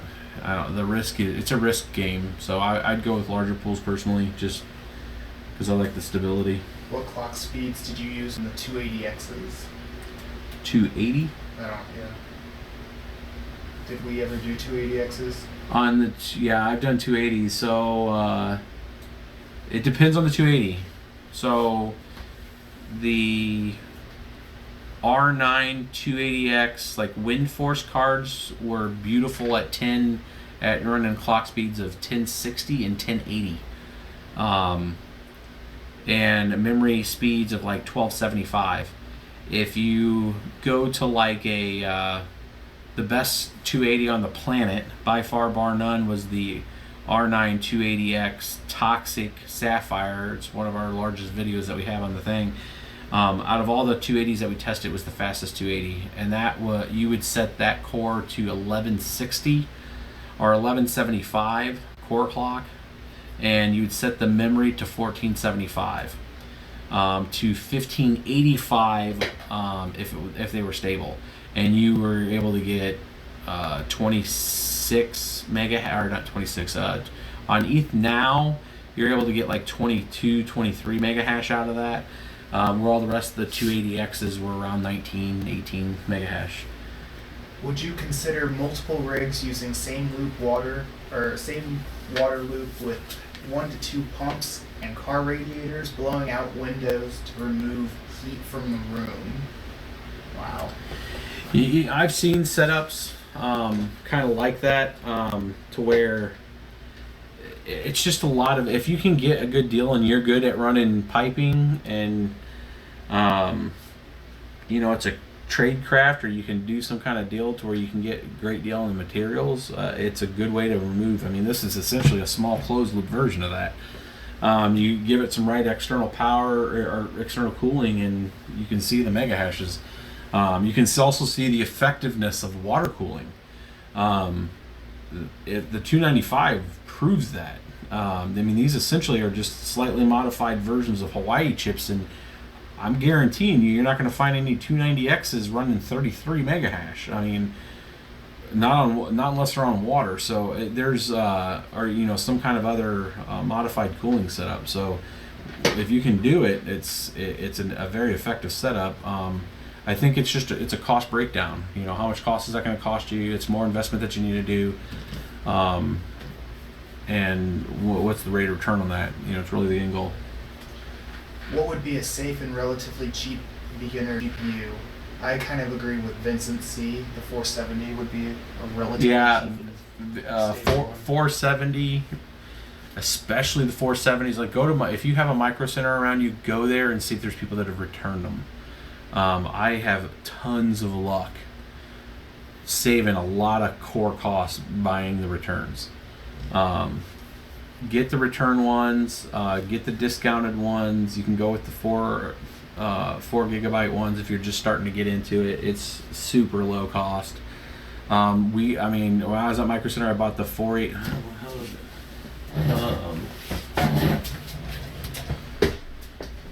I got here. It was this one. This one. I think it was this one. Thought I had a label on this one. Oh, here it is. So we were just at Micro Center, 480, 4 gig. They had it on their shelf for $175. Zoom. There we go. So they had that for $175, and they actually gave this to me for $150.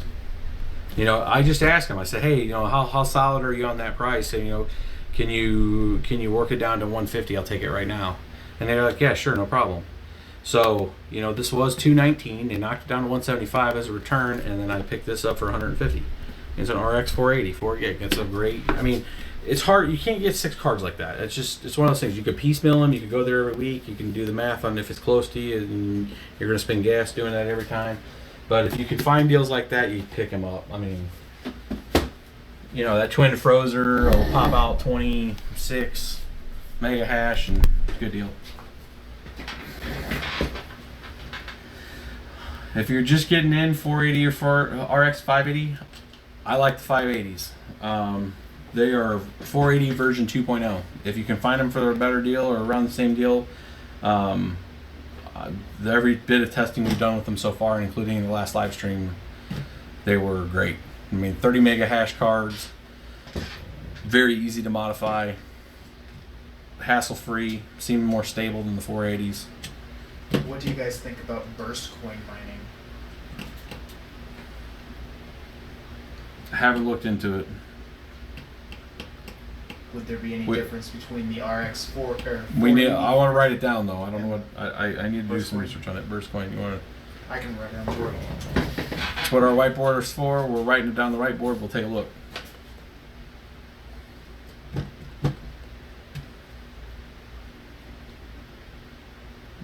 What are the differences between the RX4 and 8 gig?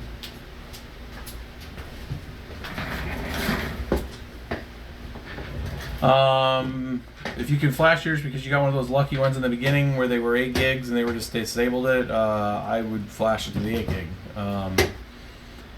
You will notice, I don't know how many, I think their max in the 4 gigs were getting like maybe to 27, and with the 8 gig you're definitely going to be able to get to 30.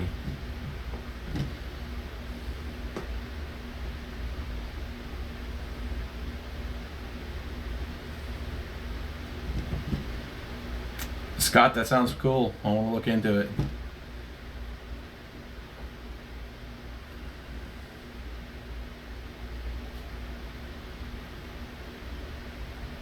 Burst coin miner. I'm going to totally look into it. I honestly have not looked into that at all. We'll take a look. I know you guys got some more questions. We'll go for 5 more minutes, and this will be an even 2 hours in this episode.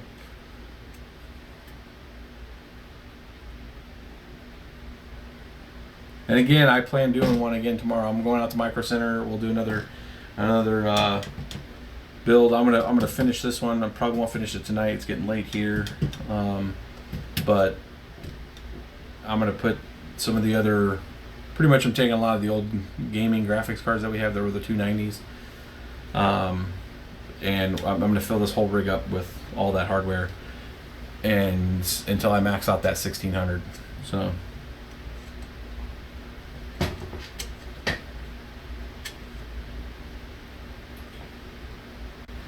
Are you willing to reveal how large a mining operation you have and how you manage cooling?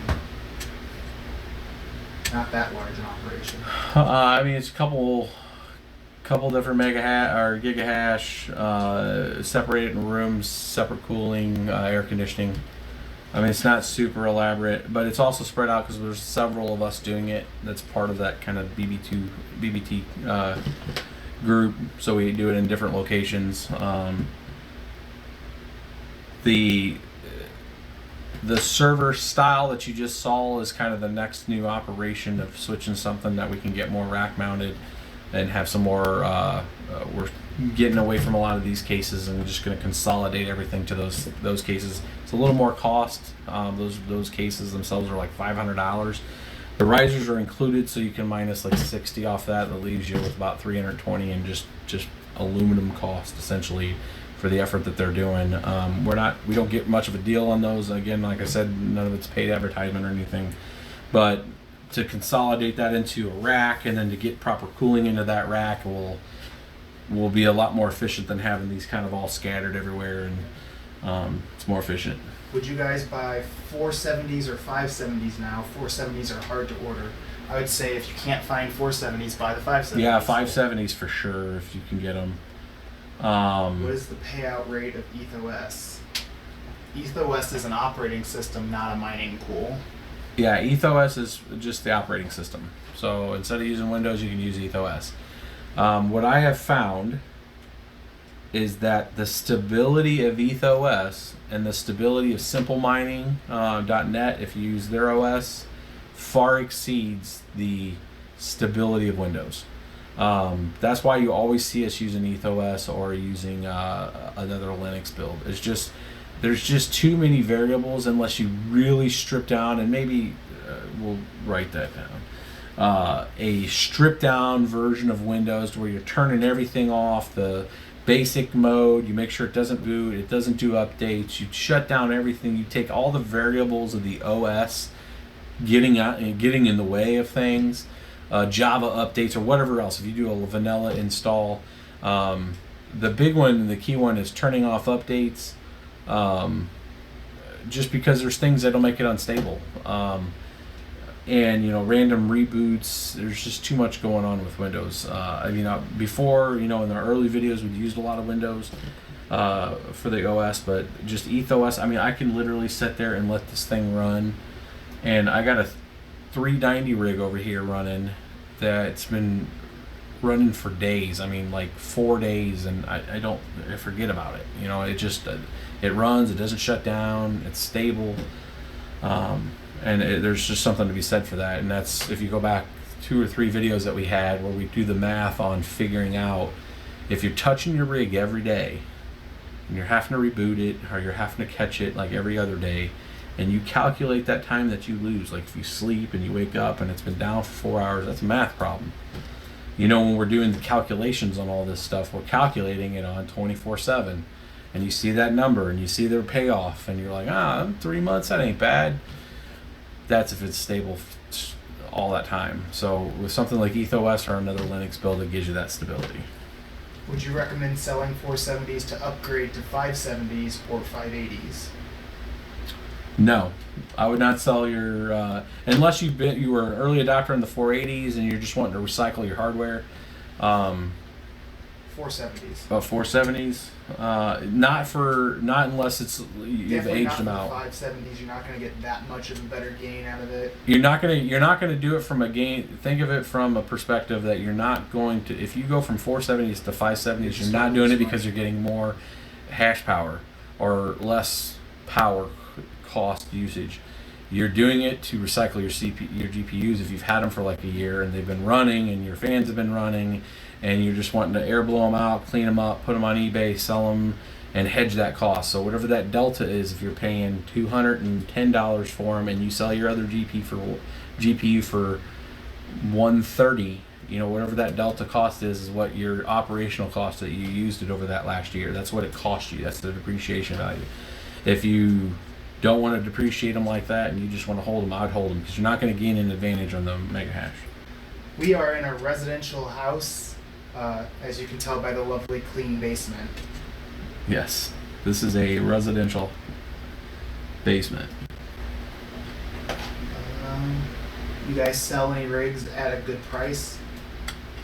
I mean, most of the stuff that we sell, if I sell them to just general public, I usually put them on our eBay page. Just that seems to get the most exposure.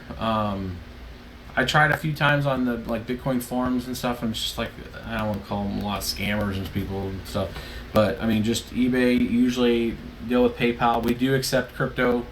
I mean, I've sold a few rigs straight for crypto. I'd say they're pretty good prices. I don't do a lot of markup on them. I mean, I'm about to throw, I had that 3-card 390 rig. It's going to be under $1,000. I mean, each GPU, you know, like $180 a piece. It's got a platinum power supply. It's probably like $890 in cost. So I mean, that's pretty relatively decent. You'll see some stuff up on eBay. I think we're gonna move that 3-card rig. We'll probably put it up on eBay. That one up on eBay. But I mean, you guys can drop us a line if you want to deal direct. If you're looking for something, just let us know. I mean, if we're moving hardware, we don't mind dealing direct with folks. This is more of a complicated question. How do you switch pools if needed? Downtime, automatically or manual per rig? If you have many rigs, it's not really efficient / costs a lot of time to configure. There are software and hardware solutions that can be custom built or maybe found and gotten where you can manage multiple rigs all at once. Yeah, I mean, EthOS has the whole farm concept. The problem with EthOS is you got to buy it for each rig, and that gets expensive. Simple Miner, you can do it with all. It's free, and you can do farm, and it has an auto. There's a few different features in there. You configure your account with the pools that you want to use, and it updates every mining rig that's connected to that account.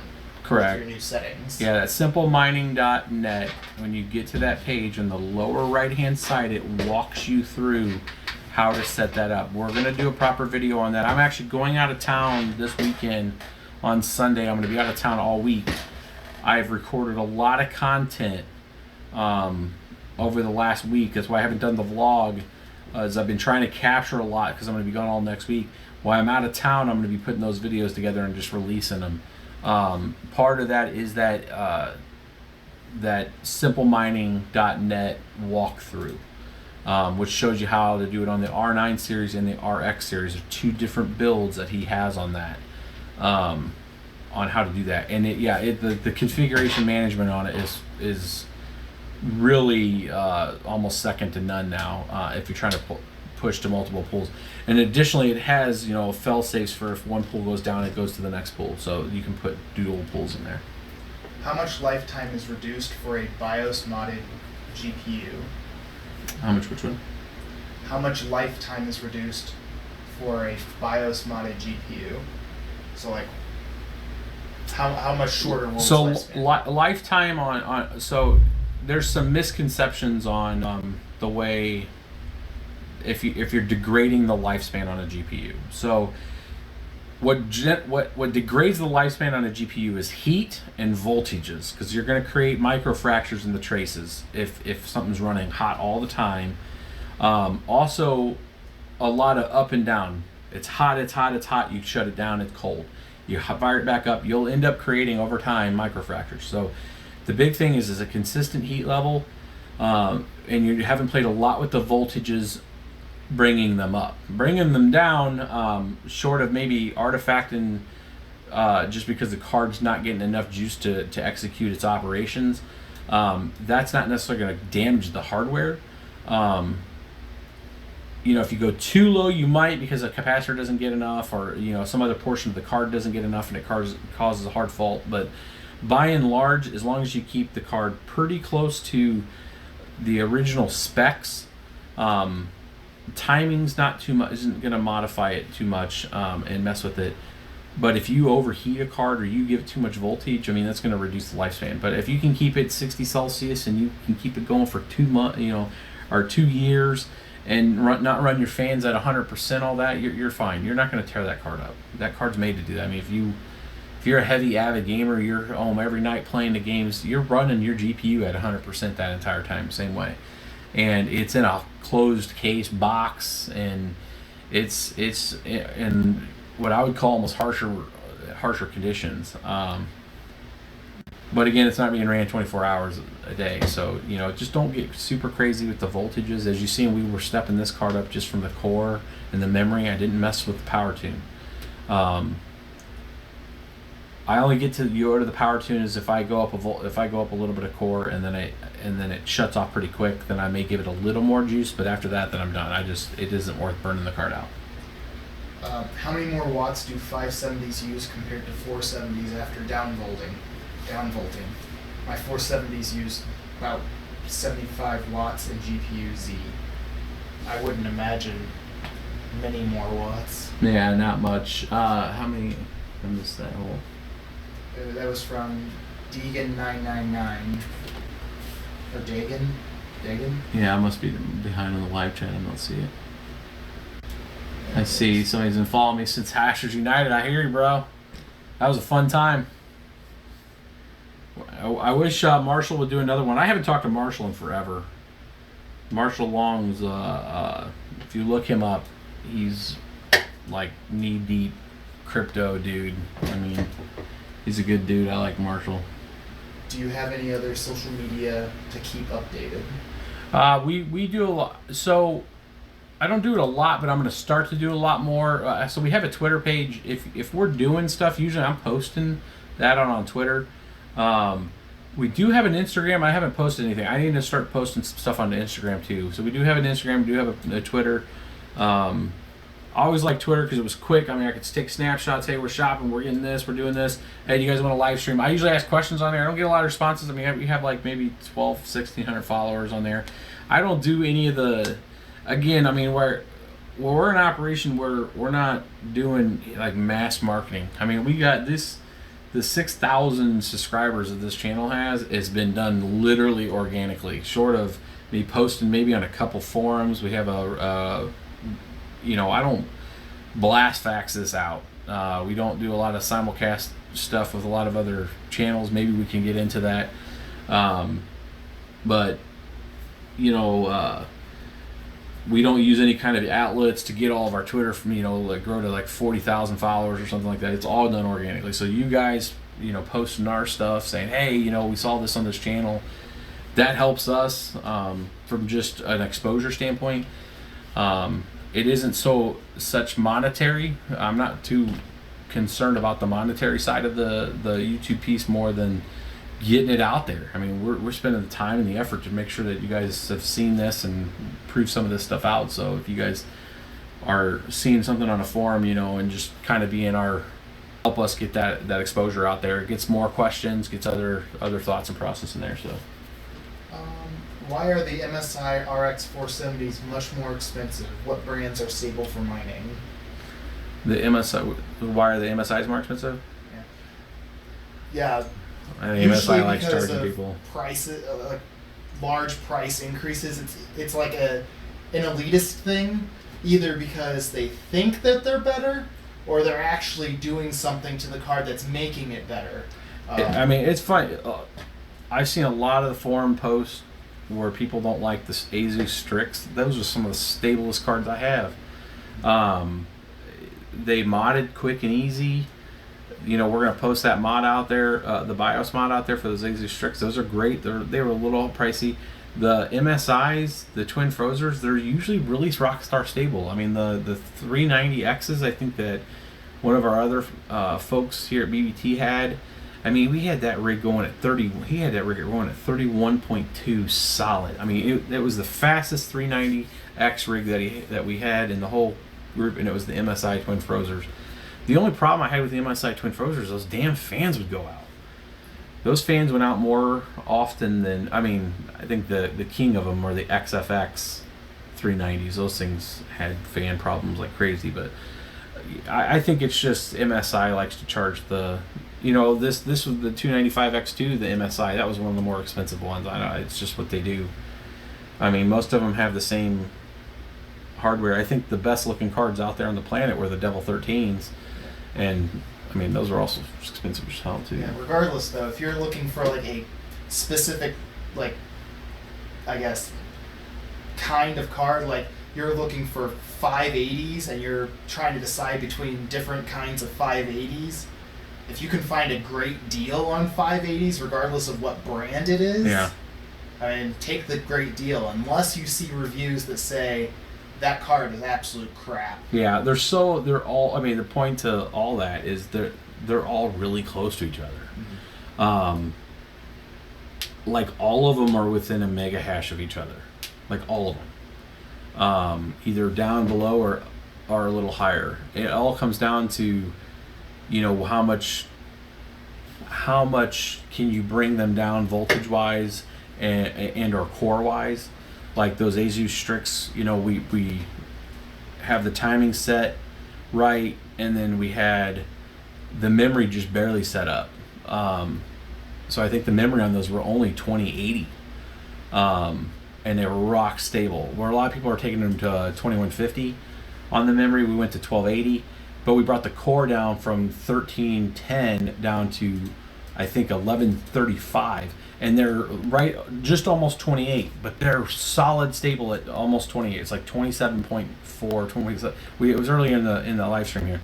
It's like 27.5 mega hash per card. So we're not doing them all the way to 30, but it's only 900 watts for the whole rig.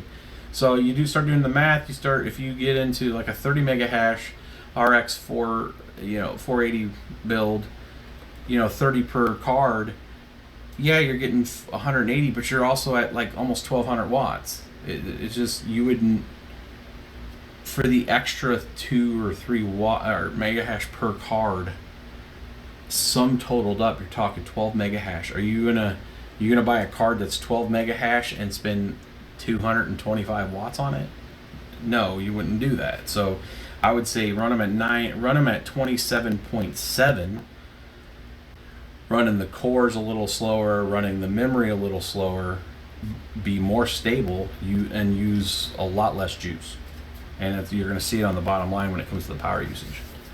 I'm looking for a 4 or 5 card rig that puts out most The most mega hash, what's a good price range, and what type of crypto you accept?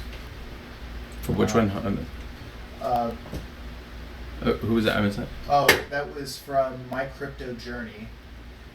I'm looking for a 4 or 5 card rig that puts out the most mega hash. What's a good price range, and what type of crypto you accept?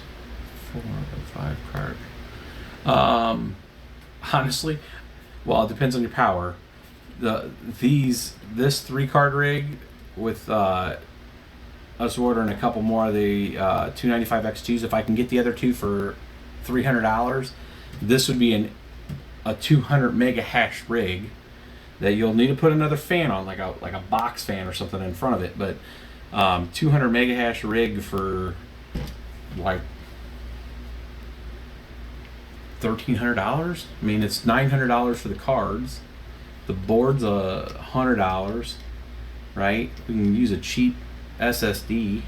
I wonder if it would work if you like stuck those radiators in a bucket of ice or something. Well, you could do it. So you can't put them in ice. Well, I mean, it's closed looped. There's no power going to that. And the only fan is the only thing Well, that's. you just disconnect the fan from it.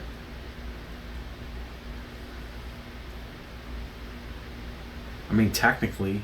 Yeah. I mean, the oxidation is the only thing that probably kill you, because some of these things are not all aluminum. Yeah. I think there's components in here, and the solder points are probably the weak link. But you could probably put this in like chilled mineral oil or something. Yeah. I don't know. We might get crafty with this. Who knows? I mean, this could be an interesting build. But bottom line, so if you can get these on eBay, if you go to eBay and you look at completed auctions, there's a little. Go onto eBay, go to the left, look down, and there's a checkbox there that says completed auctions. 295 X2, doesn't matter, MSI, who cares brand. They all look the same way. And that gives you a baseline price over time. And then you go out and you look and see what the kind of relative prices are that are going on there, and you try to get some of these for $300. That's $900 for 3 cards, because you're only going to put 3 of these on one rig. So you can go a little cheaper. You don't need a H81 BTC board or anything. You could go with the anniversary board that we use, that I know is rock solid star stable. Let me show you the box on that. So if you're looking for like a 3 card rig that's a dual chip, H81 or sorry, H97M anniversary. This is from, ironically, ASRock. This board is what's in that 3 card rig and the 293 card rig, and it's stable as hell. I've had no issues with it. It works perfect. It's good for dual card rigs because you can put all 3 on that rig. We had 3 of the double 13 dual cards, so those are the 290 X2s. We had 3 of those on those boards. It worked like a champ. Powered riser, use a powered riser for it, and you do a board like this. I think we paid like $40 for this board at the time. I don't know what they are now. I mean, we could look up now. They might be more. H97M anniversary. We'll look and see what the price is. But yeah, 3 card board like that. It uses less power too. That's another big thing. This board with like the G3220 Intel, I think a total was using like maybe 80 watts, 70 watts, something like that total for the whole system. So it uses about 35 watts less power than the bigger boards. And then you do these, that's 900. Your big expense is going to be the power supply if you're doing 295 X2s, because you need literally the biggest power supply you can find. You need, I mean, maybe the Seasonic or Inwin. I don't know. It depends where you're at geographically, what you can get, but you need a 1600 plus power supply. You need like a lot of juice for these things. But I think these are the best, highest hash rate total rig that you can get in one rig, are the 295 X2s. Yeah. It's always best to remember, though, there's a base price that you have to start with before you get into the price of the graphics cards, because the price of the graphics cards would be variable depending on what you buy, and it could range from a few $100s to a couple $1,000s if you buy like ridiculous graphics cards. But I mean, with the motherboard, the power supply, you're gonna need a stick of RAM, probably a 4 or 8 gig stick of RAM. Just like a basic processor for the motherboard. You're gonna need to get risers for all the cards that you're gonna have. I mean, you're kind of looking at a starting price without graphics cards of somewhere around $300 to $450. $300 to $450. Yeah, that's fair because the risers. Well, on a 3-card rig, you're gonna get 3 risers, and the risers. If you're buying good, decent risers, something off of Amazon, something probably $9, $10 a piece. That's $36, $33 shipped, and then motherboard's $100. And if you're gonna throw together a frame, the frame is probably going to cost $50. Yeah. Like this probably costs like $50 tops. Yeah, if that, 30, something like that. Yeah, but your power supply is gonna be an expensive cost too. I mean that the 1600 T2s are like ridiculous. I think we paid $429 or something for it. I mean it's like crazy talk. It's like it's cheaper for you to buy 2 1200s that are open box and put them in here than buying one of those, because I think we could buy 1200 AX 1200. You can buy an AX 1200 back from Micro Center in a brown box if you can find it for like $169. Yeah, I was gonna say you could probably buy a 1000 watt P2 for around 180, 190. Yeah, open box, and then you could put 2 of them in here to power these. I mean, you put 1 card on one of them, and then, or you put the 2 cards on one, and then you put 1 card with the motherboard and that on the other, and then that's your setup. But yeah, I mean, $1,500 on a rig like this. I mean, that's 200 mega hash. I mean, that's probably the best bang for the buck on the planet right now, as of right now. Agnostic to the cost that it's going to cost you for power, because you're going to spend a lot more in power to run the thing. But for the top mega hash, you're talking almost 200 mega hash on a rig like this with 3 cards. My thing just updated. It was behind. All right, I said like 5 minutes and we went another 20, so maybe we just wrap this up. So hopefully you guys enjoyed it. I know I rambled a ton more than normal. Hopefully that was more informative. You guys can drop me a comment on there after the video or whatever. This obviously will live post to the net after. I think the only thing we owe you guys on this is we're going to post the BIOSes on the Asus Strix out there, and I still need to post the MSI 580 BIOS mod that we did on the previous live stream. I need to post that out there too. So